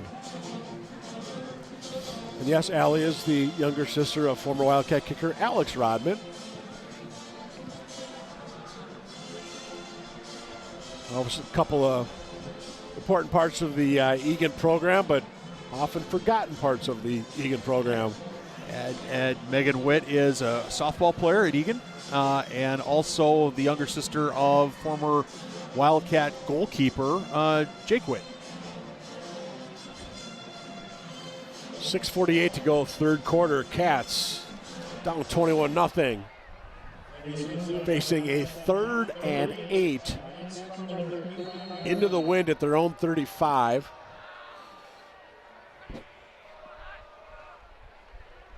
They'll keep. They're going to run near side.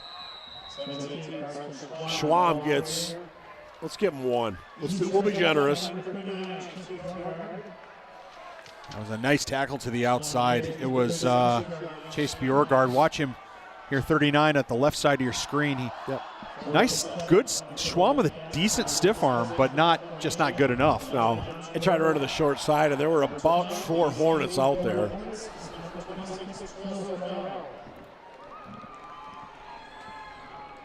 Well, last time the Cats punted, it didn't go too well. We got the kickoff this time. Up in the air, wind got a hold of that one, and that ball is going to drop, or stop, I should say, at about the 35-yard line, where the Edina Hornets will take over once again, up by a 21-0 count. I think you can, if Edina scores here, I think you can safely say dagger.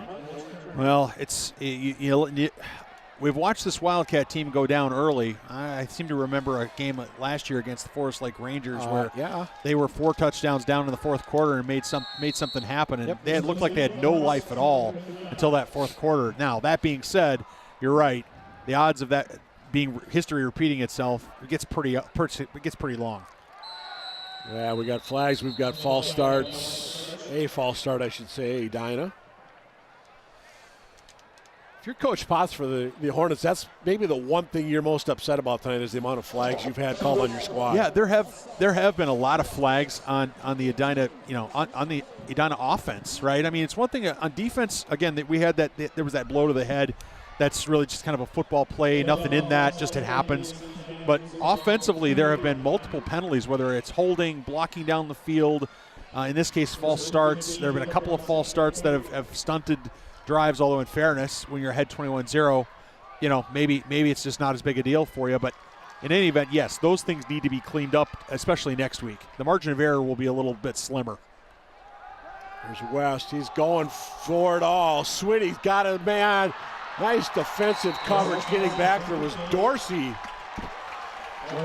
Boy, Sweeney had a step, but Dorsey closed. And a nice defensive play by 7 in blue. Well, it was a good ball up in the air. A nice job by Dorsey. I was a little concerned. Dorsey never turned. He really never turned his helmet around to find the ball. I was worried that Sweeney was going to stop and Dorsey was just going to run him over. But didn't happen that time. And Dorsey, with a big play, almost came up with an interception, Mike. Sweeney just a junior, but he is being heavily recruited. As it's got to be around 10 D1 offers, including the likes of Iowa State, Miami, of Florida. Gophers have not offered yet, but so Northern Arizona, Montana State, Toledo. A lot of different schools would like to see that young man wearing their uniform at the next level. And speaking of, there's a nice catch out to the 48-yard line, pickup of about 18 for the Hornets. The Wildcats brought pressure off the corner, but that time the defensive back, Dorsey had, I think what had happened is Dorsey was going up the field, not wanting Sweeney to beat him deep. Sweeney broke off the pattern and Dorsey kept going. Just too much distance that time between Sweeney and Dorsey. Yep. Keep them honest, they're going to run the football. Lipinski gets across midfield, still picks up about 6. If you're that Eagan defense, it's tough because you've got to really set up for the pass, and then Edina lets that run play, and you get a couple blocks, you get a quick pop, 5-6 yards, just like that. Well, again, if you're the defensive line, though, are you catching blocks or are you attacking the line of scrimmage? Right now, again, if you're attacking the line of scrimmage and you're blowing things up, it doesn't. I don't care if you're running or passing. I'm creating havoc in the backfield. Now there's havoc right there created by the Eagan defense. Nice play that time by number 37 in blue, and that would be Harrison Brandt. Sophomore Harrison Brandt. Coach Nick Johnson spoke glowingly of this young man the other day after practice. Well, this defense, again, is missing a couple of big horses on their defensive line. Their linebackers, though, have got to step up. We talked last year about their linebacking core needing to step up, especially in a defense like this. Only 3 down linemen. Those linebackers have got to be on their horses. 3rd and 8.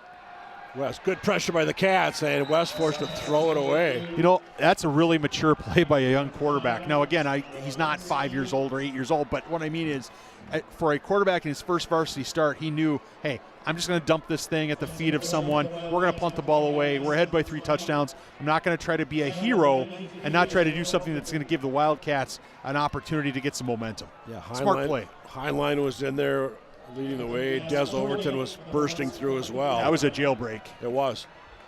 So I think they were trying to set up maybe the middle screen or the outside flanker screen or the wing screen, but that definitely did not happen. Now the Wildcats have to be smart here and not commit a penalty, not do anything that's going to give the Hornets the opportunity to try to get a first down. Back to punt for the Hornets. He got that one off. There's a flag on the play. Ison looking like, what are you talking about? NJ looking for a call that is not, he's not going to get it, I don't think. He got the ball. Piece of it, yep. He got a piece of the ball. Did. If he gets a piece of the ball, the officials are talking. If he gets a piece of the ball, the punter can be contacted. Michigan head coach Nick Johnson. I mean, we could see it on the replay. Now the question is, did the referee see it the way we saw it? It sure doesn't seem like that because the defense for the Wildcats is staying out there. That is correct. I know that's a bang play, but that's really unfortunate for the Wildcats because I think we could see from our replay that it sure looked like somebody got a hand to that. Okay, they brought the ball back, but I think that was just to hand it off to a different official to mark it.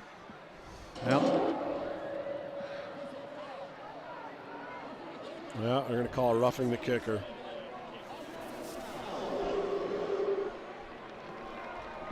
Now, the only thing that would make me feel a little bit better, Mike, is if the officials did huddle, did show demonstrably showed that they were talking about it, at least, getting all together. But apparently they've made the decision and they're moving forward. Yeah. Nice move there. He missed one man, missed the second man down the far side. Pretty safe bet if somebody's on the outside like that. It's Sorrell. Not sure. I've got an injury on the far side for the Wildcats. That's the last thing you need. Absolutely, and we have a referee. And the referee went and got a flag. I think he forgot to pick up his flag after the last play. I don't like whoever that is out there. He was pounding his hands on the turf a moment ago. You see NJ coming across. And hopefully not a serious injury. Absolutely. Obviously, we definitely Wildcats are already down a number of bodies. Yeah. AJ Clark is the injured player. He's up. Yep. There you go, jogging off. That's good to see. AJ Clark, he's going to do a little bit of everything this year, the senior. Expected to be obviously playing in the secondary. He'll be returning kicks, both kickoffs and punts. Diana Bachland, the trainer again this year for the Eagan Wildcats. Or I should say Dr. Diana Bachland. That's right. Well, the way Clark was moving around, it might be a cramp. Yep. Right. It might just have been a cramp, something cramped up on him. And, and again, it's not overly hot, but when you're working hard out there, you're sweating, you're doing it, those guys are hot. And so it can cramp. And unfortunately, if you're the Wildcats, you've been chasing a lot in that secondary. No, you absolutely have been. And what's, with that roughing the kicker call, it really creates a real challenge here as the Wildcats get a stop, and now with trips bunched receivers to the near side, they'll all run different directions, and West will pick out a runner. And he's going to go right down wide open. Somebody forgot to watch the tight end. Touchdown Hornets. Charles Green. Flag on the play. Charles may not be celebrating for long. Well, I think the Wildcats are going to catch a big break here. It looks like it's going to be a holding call against the Hornets. It sure is the way the Hornets are acting. Yep, there you go. One of the Hornets, I couldn't pick up his number, but he had the come on, you got to be kidding me kind of body posture. Yep. Well, I'll tell you though, Green, could he have been more wide open? And that's what I just said. I mean, you've got three receivers. You've got three receivers stacked, right? You've got three receivers stacked, and then they all go different directions. Right. And if you don't have your act together defensively, somebody's going to run wide open. Yep. And he indeed did, right down that middle, uncontested, but so come to Sorrell instead. Instead, he'll split the defense. He'll score from 35. He'll get the glory on this one as Edina goes up by 4 touchdowns. Well, the Wildcats brought pressure from that side, but if you're going to bring pressure, it has to get home, and it didn't. I mean, it's not. And the inside guy who had to come out to cover the receiver in the slot wasn't fast enough. Watch this. The Wildcats bring pressure, but that's not going to get it done. No. And because the pass is completed so close to the line of scrimmage, Swinney looking down there blocking, gets a pancake on Dorsey, and the Hornets take it to the house. Yeah, Kruger didn't get over. A.J. Clark really had no chance. 28 rip. Hornets. You could have told me before the game it was going to be 28-0. I would have said you were nuts. I expected a nail biter in this one. I did expect this to be a little bit closer, and that's not. It's not a reflection on the effort given by any of the players on the field, but the Wildcats offense has not come to play tonight. They just haven't been they haven't been productive. We'll say it that way. They haven't been productive, and that creates a challenge for your defense. Your defense is out on the field a lot chasing, like you said, speedy, fast receivers, and they're going to wear down eventually. I'll be really curious to see how this Edina offense fares against the likes of an Eden Prairie next week. You've got Eden Prairie perennial power. I saw a couple people have already predicted, they're the favorite going into this season. That kind of thing. I saw they were up, 35-7, and they get the half tonight. We'll see. Well, I've still got faith in this Wildcat team. I think that this Wildcat team is not putting their best product on the field tonight. I think Coach NJ after the game is going to tell us that same thing. It's not going to be. this isn't the way that they wanted to start the season, no question about it. That being said, I think the Wildcats are still going to get some points on the board tonight. We're going to see it, but I think they can. Grumbles went to the end zone every time going this way. And 4 for 4. 4:01 to go third quarter. Cats to take over, down by 4 touchdowns. In a very quiet Wildcat Stadium here on EAA night.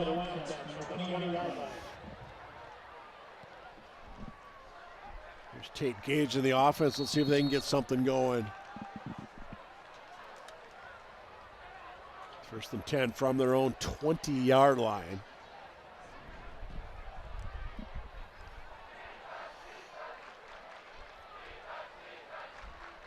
Straight ahead, about 5, maybe 6. And number 31, the ball carrier once again. That is Nick Tesdall, 6 foot 190. Senior running back.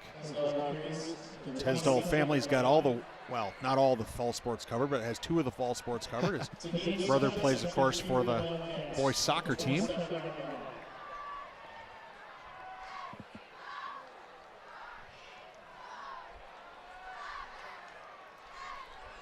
Straight ahead.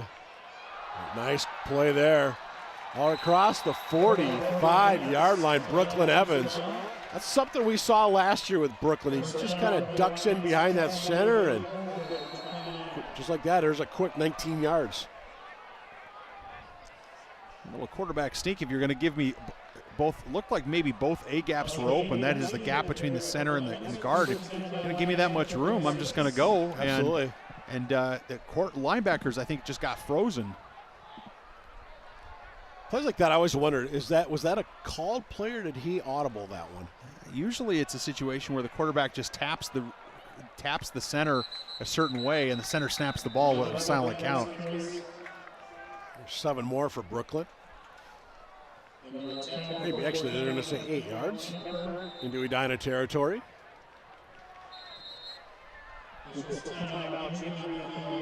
Nice fake there. Absolutely turned the defender. Absolutely had no idea we've got a Hornet down on the play. That's not good. Hopefully that's just a cramp. Looks like he's kind of reaching for the hamstring area. Again, 2:43 to go, third quarter. As we said, Cats at Rochester, Mayo next week. Take that trek down Highway 52. The Rosemont Irish are here on September the 15th. I was talking to somebody who I think knows the Rosemont program fairly well, so they're down this year. But with Jeff Erdman as your coach, I don't ever consider a Rosemont team to be down. Well, yeah, down is down. It's a relative. Okay, so they played in the state tournament last year. State final. State final last year. If down is, what does down mean? Exactly. And this was one person's opinion, so. And speaking of going down, there goes Schwam. He gets dropped. That's what you call a coverage sack. Yeah, good coverage down the field. There were only two receivers in the pattern. Schwam was stepping up. I always like it a situation that's when I've got a mobile quarterback to roll him out. Watch Schwam steps back. He's looking. He doesn't see anybody. Offensive line comes off their blocks, and there are a couple of bodies now on top of Schwam, and there's not much else he can do with it. Third and about 4. Short 3, or long 3, short 4, whatever you want to call it. Evans is back in. Evans will cut it up, and Evans should be enough to move the sticks. Nice second and third effort there by Brooklyn Evans. And the Wildcats continue this drive with a $1:39 to go, third quarter. Yeah, there go the sticks on the far side. Yeah, good double team block right at the point of attack. Everybody stayed on their blocks. Look, their guys blocking and pushing and shoving all the way till Evans is on the ground. So offensive line definitely could get some momentum here. I mean, again, regardless of the result of the game, you want to play well. You want to finish the game playing well. Just checking. I don't know. Does Eagan have a nice play there? That's another first down on this drive. Yeah, we've got a late marker? No, fumble. Well, okay. I was just looking at my notes to see if this is Eagan's first drive with multiple first downs. Well, there's not going to be a third because you fumbled. Well, Evans had this challenge last year in the playoff game. Ball security not. Yeah. Oh, nice poke there. Nice job by the Hornets creating the fumble, and Evans has got to wrap up that ball. He's just got to be more careful with it. It's the entire program in your hands. And I did not pick up which Hornet knocked that ball out, but it was just a wonderful strip of the ball. I think it was Kemper, number 3. One of the 2 returning defenders for the Hornets. And a quick 13 on first down for the Hornets. Sweeney, the recipient of that. Boy, the Hornets are making this look easy on offense. Yeah. Well, the Wildcat defense is, they've been on their heels for most of the game. And right. When you're on your heels, it's easy for the other side to just keep on pushing you. That being said, I'm not sure. I'm having trouble picking up what the Wildcats have done to adjust, and I'm not sure that they've done a lot to adjust. I'm not sure that they've got a lot of options at this point. Yeah, I guess he's got a touchdown tonight. And I believe he's got a first down right there. It depends on the spot. And will the sticks move? I'm looking on that far side waiting for it to happen, and there they go. First down Hornets. I think one of the only things I also would say for the Hornets is those, and I know this is a small point, but those center quarterback snaps that seem to go up around the eyeballs of West, I don't know, that ball should be hitting him somewhere between the waist and the numbers, not over his head. You and I have done this too long because I was just about to raise that point. This should be the final play of the third quarter. If we even have to get a play off, which I don't think they do. 2-1. There's triple zeros. 3 quarters in the books. Edina Hornets, 28. Eagan Wildcats, 0. Well, it's definitely hasn't gone the way that the Wildcats wanted it to go. Now, that being said, I will say I would like to think that the Wildcats would not believe their own press clippings, right? I mean, they had a good season last year, but they've got to keep going, right? It's not enough you cannot rest on those laurels, right? It's a different team. You have to earn your stripes every year, earn your credit every year. And I don't think the coaching staff, Coach Johnson, the coach of the AJ, and the coaching staff would let them do that. But maybe these guys needed a little bit of a wake-up call to say, hey, we're not as good as as some people might think we are. Maybe we need, or maybe we just need to make sure we're showing it. Well, the Pitts got this one down.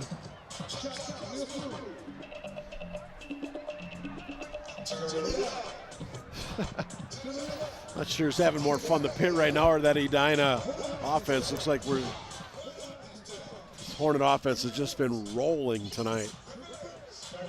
So look across the way, and we have a full moon tonight going. For those of you that are into that kind of thing. West, near side. Yeah, there's a major hold. That was pretty obvious. I think what happened is the defensive back fell and he reached out and grabbed as he was falling and didn't.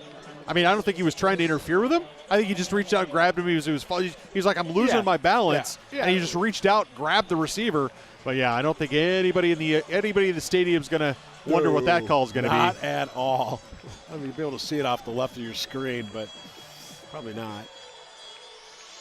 Yeah, just the after effects of it. But, yeah.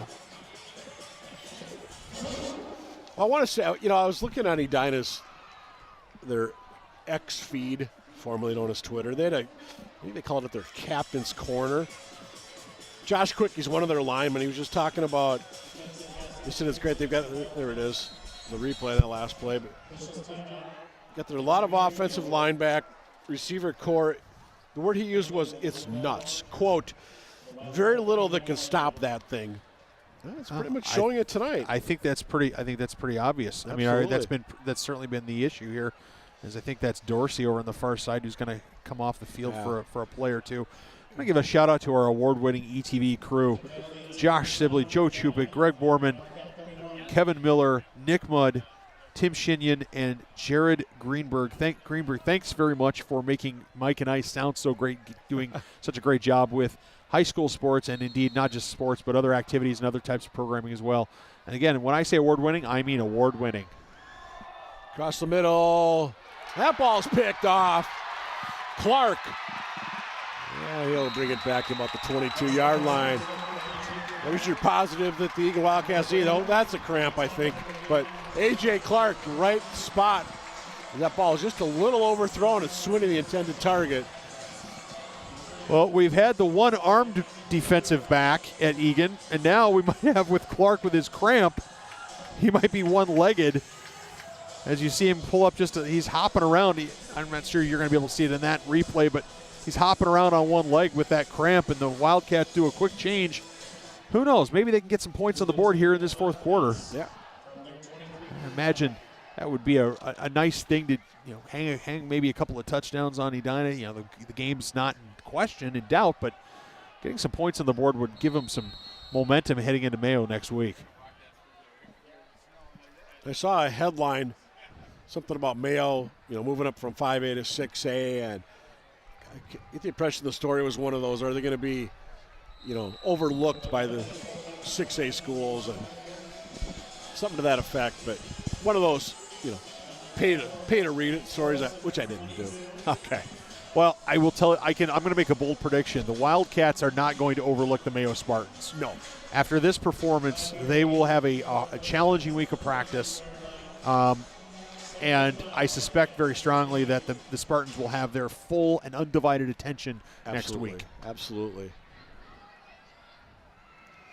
And again, we don't know if that game is going to be live streamed anywhere. You just have to, look into that.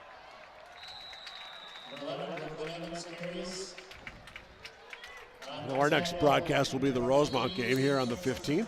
Tackle Cancer Night is another first down for the Wildcats. Brooklyn Evans with a carry. And there'll be multiple opportunities here at Wildcats Stadium for fundraising for Tackle Cancer Night. So bring your pennies, spare change, whatever you think you can or can spare, and let's raise some money for Tackle Cancer. Absolutely. Wear your pink. I'm sure they'll be selling T-shirts at the school. Sure. Whatever's left will be sold here on game day. I know they've sold things like socks in the past, as well as Tate Gage maybe gets back to the line of scrimmage. Edina still has their defensive starters in. I imagine at some point in the near future they'll start rotating some twos in. But interestingly enough here, last season the Wildcats at the quarterback position had basically almost an every other play type of thing, where Schwam and Evans would take turns. And that it wasn't perfectly every other play, but it was almost every other play. And this season so far, it has really been, this is your drive, and the quarterback has been out there for the entire drive. I think there was the one series earlier where Schwam came in on fourth down, tried to go deep overthrew Eisen in the end zone, but here's Evans scrambling, throwing, and probably wisely just chucking that one out of bounds. It looks like Sisk might be cramped up a little bit too, number 5, Eagan wide receiver, but he's going back to the huddle. See him on the bottom of your screen there, number 5. Yeah, wisely coming out. I think coaches saw that as well. Eagan student section still loud and having fun. Again, with the weather being what it is, with the food, the concessions, the food trucks, and all the other things that are going on around this community event. It's not just a football game, it's a community event. It's an exciting time to be here. You might as well take advantage of it. Wesley Hoke in the game right now for the Cats, number 3. Replace Sisk. Straight ahead on third down, and it's going to be fourth down and about, we'll call it 6 for the Wildcats. Why not go for it? Absolutely. At this point, let's get some momentum. Absolutely. Let's try to get a first down and get some momentum. Yeah, I don't know who's running the PA here, but they're cranking out all the pop hits to get the pit going. Well, if you go to a football game and a dance party breaks out, I guess that's your night's not completely wasted, right? I guess. That is, I mean, it is Thursday night. There's no school tomorrow, Labor Day weekend. That's right. That's right. What a bizarre situation. You go to school for 2 days and then you have a Labor Day weekend off. And you take off Friday. That's 2 days if you're a freshman. It's a That's day and a half if you're 10 through 12. There goes Eagan. And Edina's going to get the ball on downs. But, yeah, yesterday, the first half of the day was just freshman, kind of an orientation deal. And then it was like 10-minute classes. And today was a regular day, but.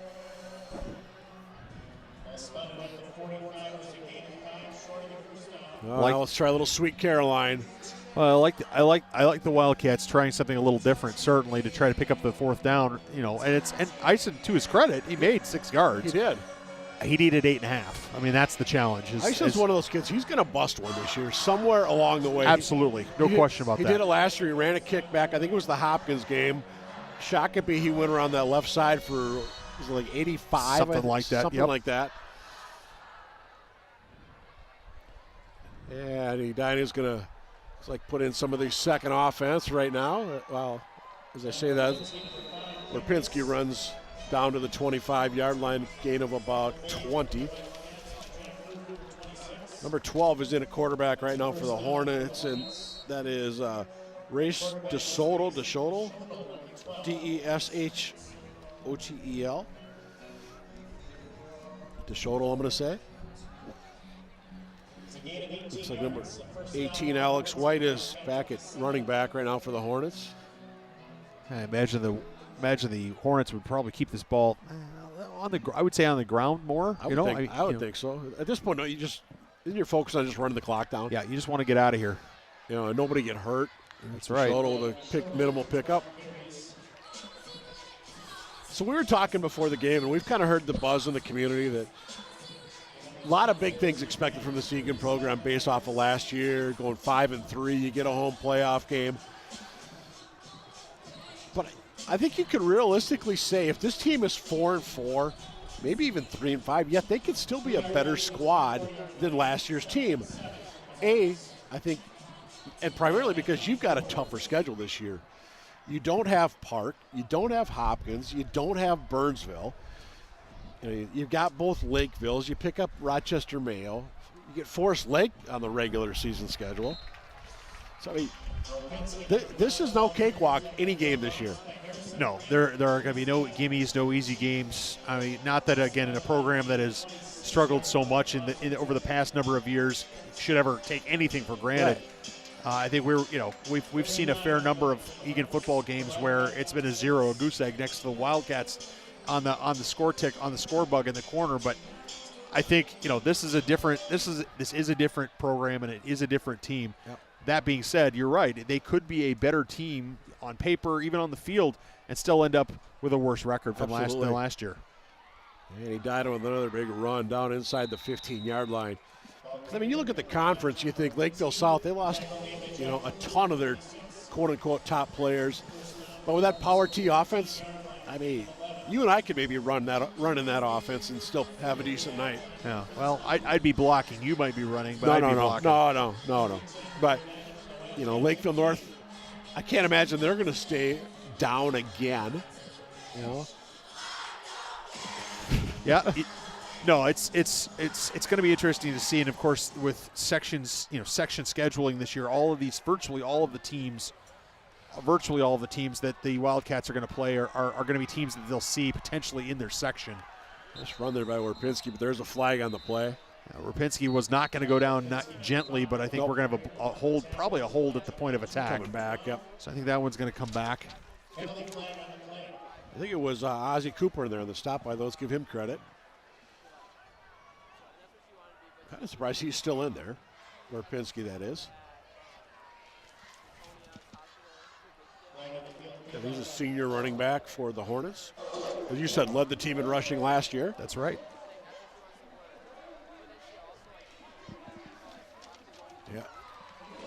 Yeah, again, Jason Potts, that's probably the one thing he's going to be most upset about of the amount of flags on the Edina squad. Yeah, those are mental. Most of the time they're mental mistakes, right? The defensive penalty blow to the head earlier, that's not a mental mistake. That's just that's an accident, right? But mental mistakes of, blocking when you don't have to, right? I mean, okay, so we might only get 5 yards on this play. That's fine, but if you commit a penalty, anything that happens down the field is going to get wiped out. I'd rather get the 5 yards and go down and come back for second down rather than risk taking a penalty. Right. Okay, it's not worth it, boys. Straight ahead. This is the quarterback, DeSoto, we said. I'm sorry, you were saying about penalty flags? Yeah, I think we're going to have another penalty flag here. I think we're going to have another – I think it's going to be another hold against the Hornets. At least I think so. It was on the – it was away – it was on – the action was going to the right of the line, even though the quarterback was staying on the left. So it makes me wonder if – There you go. Edina's starting to back up. Yeah, that's a hold. Right there, number 52, right in the middle of your screen. That was a hold, a takedown. Yeah, that's Brody Perry, and I think that's his second, maybe his second or third penalty tonight. Yeah. I know he was hopping up and down earlier about another call, and so that's definitely something they'll have to clean up on film. It's like, buddy, Brody, just lock up. You don't have to try to drive him into the ground. Just lock up and hold him there. Your quarterback, your running backs are doing what they need to do. It's funny, I mentioned earlier that captain's corner Edina had on their Twitter page. Perry was on there. He said, excited to put some people in the ground and get some yards. Well, okay. But I'll also say this, as Edina, that's a 33-yard touchdown run for those of you that are keeping score. I don't know how in the world he stayed in bounds over there. I'm sure that he did. Alex White to the house. Oh, wait a minute. Okay. Injury on the far side for the Wilds. White catches the ball here. It comes to the outside. Good pancake there. Bad tackle there. And then everybody else took a bad angle. Another bad tackle there at the end. So, I mean, it's just – I wouldn't even call those bad tackles. I mean, those are just bad efforts. Well, no, they're just horrible. Well, you got to use your arms. Yeah. You have to use your arms, right? Yep. And there's Brooklyn Evans, and again, he's not by trade a defensive back. No. But you've got to use your arms, guys. You got to use your arms when you tackle. It's going to be 35, probably 35 goose egg here, and but at the same time, it's like you guys have got to wrap up. And again, that's something when you watch the film. On Monday, or I guess it's usually tomorrow. It'll probably be tomorrow, Friday, for this week. But you'll probably look at it and go, okay, this is I don't like that. As a defensive player, you're going to say that's not good enough for me, and I'm going to fix that problem. Real quick on Brody Perry, one more thing I want to mention. So obviously a very smart kid. He's got an offer from Rose-Hulman Football, which is considered the #1 engineering school in the country, Terre Haute, Indiana. Well, I wish him all the best, absolutely. and I hope that he invents something or does something beautiful and brilliant. Yeah. I think he just needs to watch the film and say, okay, I don't need to commit a holding penalty, or I don't need to do this kind of stuff. I just have to do my job. Absolutely. Right? Just eat the pizza. You don't have to load it up with Parmesan cheese. Okay. All important PAT is no good. And a collective groan in parts of the press box, realizing that we are not going to running time. I think there was a belief that maybe, given the point of these two teams where they're at, that everybody would be fine if we went to running time and just kind of got this thing over with. But that being said, we are not going to name names who it was, but we'll just say it wasn't the ETV crew. No, it was not the ETV crew. But no, that being said, I'm going to tell you, Mike. The Eagan offense is going to get another chance to run some plays. Hey, one nice long touchdown run would make me feel just a little bit better, even though it's not going to make a big difference on the score line. No. We've said this, too many times since you and I have done these games together. That zero it shines bright like a bunch of students holding up their cell phones like the Edina students were just doing a moment ago. 6 is way better than 0. Granted, absolutely. You still got waxed. Absolutely. But the Wildcats still have an opportunity. They've got 2 timeouts, and they've got almost 6 minutes of clock here in the fourth quarter. to go. Hey, let's go get one. Let's Yeah. go get one. Let's do what we have to do. Focus on what we have to focus on. Yeah. It was interesting yesterday at practice. Coach NJ was saying to the effect of, hey, guys, let's go out, get 3-4 yards, methodically move it down the field, and Edina will be gassed by the fourth quarter. I don't think it's Edina that's gassed in the fourth quarter. A little confusion there almost on the return. And out across the 25-yard line. I believe that's Montour on the far side, is it not? Yeah, I think it was. Not a bad return there by the Wildcats. Yeah. They've got a. And we're going to see some new faces out there on the offensive line. I would assume so. Hey, get them some experience. I mean, it might be mop-up time right now, but you never know when, hey, injuries happen in this game. You may suddenly be the starting X position. That's right. Edina's got some fresh bodies out there as well defensively. Cats go straight ahead. Nice pickup. Get about 7 there on first down. It's Levi Yoakum, I think, There with you go. his first. I think must be his first varsity carry. Yeah, I want to say. I think he got a little game action last year. Yeah, 34 in blue. Yeah, baseball player in the offseason. Yoakum wants to get me 8 yards on first down. I'll keep handing him the ball all day long. Absolutely. Yeah. There you go. Or a bit more. What were you saying? Yeah, absolutely.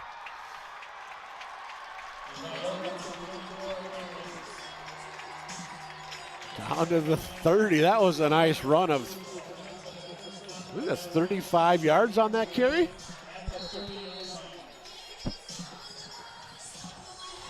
Yeah, from his own 35. Yeah, to the Hornets. 30. Nice job of carrying a couple of tacklers, though, for about the last 5 or 6 yards as well by Yoakum. I think Yoakum was a little bit surprised there wasn't more resistance there in that second level. Yeah, Levi listed at 5'8", 180. Again, straight ahead go the Cats. Yoakum again, I think.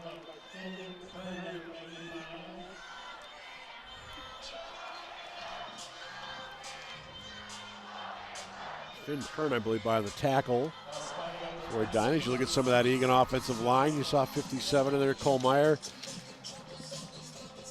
67 is Aiden Hendler. He's got folks watching from Wisconsin tonight. Need to mention that earlier in the broadcast. Hopefully they'll be with us for future Wildcat games this season. Cats just going down the field. I think we should. Shutout is going in jeopardy. This is the Levi Yoakum drive. I have to tell you, I hope they hand it to the kid 3 more times. I was just looking at 72 in blue. Zach Rutschke, 6'5", 280. 72 out there at right tackle right now for the Wildcats. An opportunity for him if he plays well. Who knows? Maybe he gets a little extra varsity time. And Schwam straight ahead. All right. Maybe Hansen gets a little bit of a breather, at right tackle. Yeah. Should mention Schwam, by the way. He's still rapping part-time. Goes by the Kid YT. And that Y is WHYT. I guess he's got some stuff he set out on Spotify now. So check out Carson Schwam, the Kid YT. Should mention for anybody watching at halftime, speaking of music, we did have to play ETV music over the dance team. That's because ETV doesn't have the rights to play the dance music. Straight ahead to the inside the 5. Will it be enough to move the sticks? And the reason I bring that up is because I was just going to come up with the idea of, hey, can we get Carson Schwam to give us license to play some of his music on ETV? Absolutely. Of course, I'm assuming it's not explicit. It's not explicit, is it? It's cable access. Well, yeah, but I mean, come on. All right. I'll leave that to the lawyers. But in any event, the Wildcats threatening to put one in the end zone. It's third down from the 5. 2:32 to go and counting. Levi. Yoakum. Did he get in? I think they're going to mark him Just short. shy. Oh, They're going to mark him so short. Close he can taste it. It's first and goal, though. Oh, come on. You get that close. Just give it to him. But you know the Hornets want the shutout. Oh, I can appreciate that as a former football player. Hey, we worked hard. We want to keep him out of the end zone, but Levi Yoakum on this drive has really been grinding. Absolutely. I think he kind of sat down and leaned in. Yeah, let's see if they give it to him again. Yoakum. Nope. Nice job by the Edina defense. They are all over that play. They know who it's going to. Hey, at this point, I'd hand it to him again. Absolutely. Let's give it to him 3 more times and see if we can push over. That right there on the looks like the right guard got stood up a little bit. They just need to. They got to stay low. Yeah, Tanner Holman, Charles Gleason, they were in on that stop for Edina. 100 seconds to go in this one. Can the Cats cross the goal line? The drama builds. Yoakum. Schwab. 6 points, Eagan. Drive by Yoakum. Schwab gets the glory. Well, you know those quarterbacks. They're loving it. They're loving this in Dallas. You know how that works. But that being said, Schwab's family loving it in Dallas. The kid, YT. The kid, why not? Why not? Absolutely. Let's get 6. But again, 34-6 looks just so much better than 34-0. With Jack Hansen, it should be 34-7.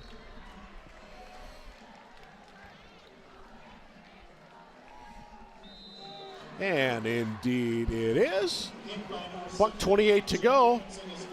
Edina Hornets 34, the Eagan Wildcats 7. I don't know if you can call that a momentum drive going into next week, but as we said, that 7 looks so much better than a 0. Absolutely. Now, that being said, it's an away game. You and I are obviously not going to be on the air, but I'm toying with the idea of maybe getting in my car and driving to Rochester to see this team next week against the Spartans and maybe see how that matches up, because who knows? I mean, again, it's so hard to know what the Spartans bring to the table. Obviously, they're a good football program, a good football team.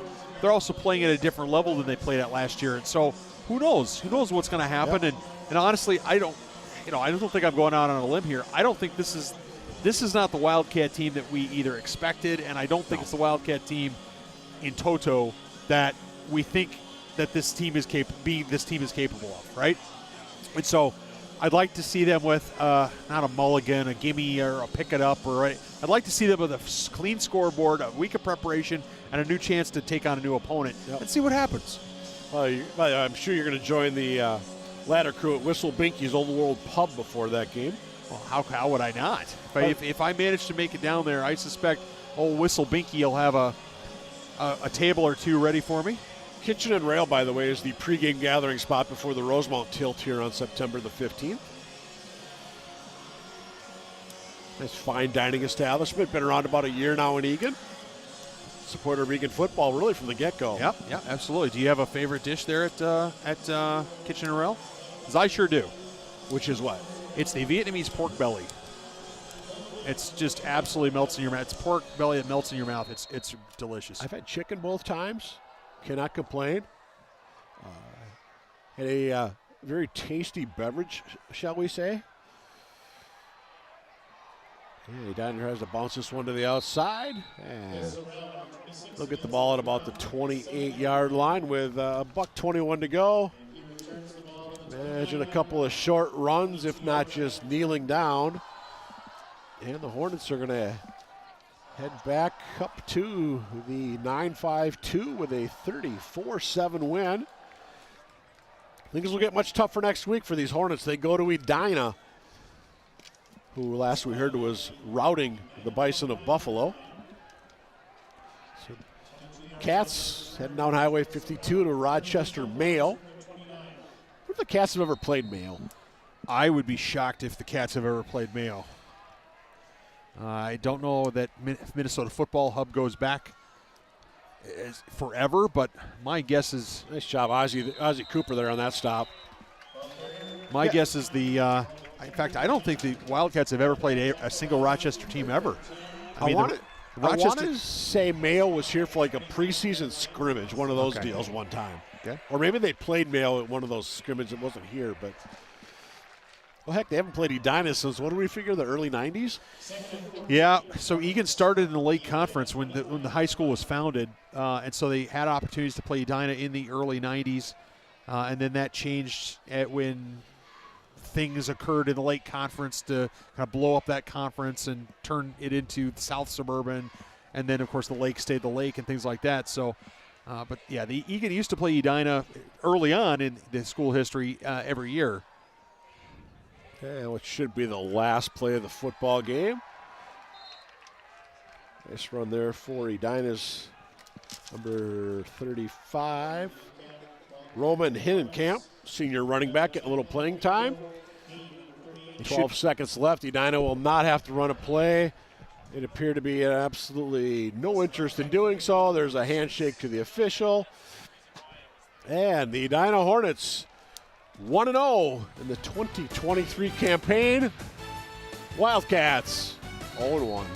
Well, it's going to be a spirited affair next week between the Mayo Spartans and the Wildcats. I can tell you why, and that's because knowing the Rochester football scene, as I have over the number of decades, they love it when those teams from the cities come down to play them in Rochester, and they kind of play with a bit of a chip on their shoulder. And so the Wildcats have definitely got some improvements they need to make. Full credit to the Hornets tonight. They played a good football game from start to finish. Their offense looked, I wouldn't say unstoppable, but pretty darn good. Some penalties to clean up, a few high center snaps that make me a little nervous, but beyond that, those are things that are usually fixable. As you see there, the Wildcats were just not good enough tonight, but they have an opportunity next week to get back at it. 100% accurate, so fun atmosphere tonight for the home opener. Unfortunately, did not go the home team's way, so that's going to wrap things up here in Wildcat country, where once again your final score, the Edina Hornets 34, the Eagan Wildcats 7. He's Nathan Cron, I'm Mike Cook on behalf of the entire ETV crew. Thanks for being with us, and we'll see you next time for Wildcat football on the Eagan TV.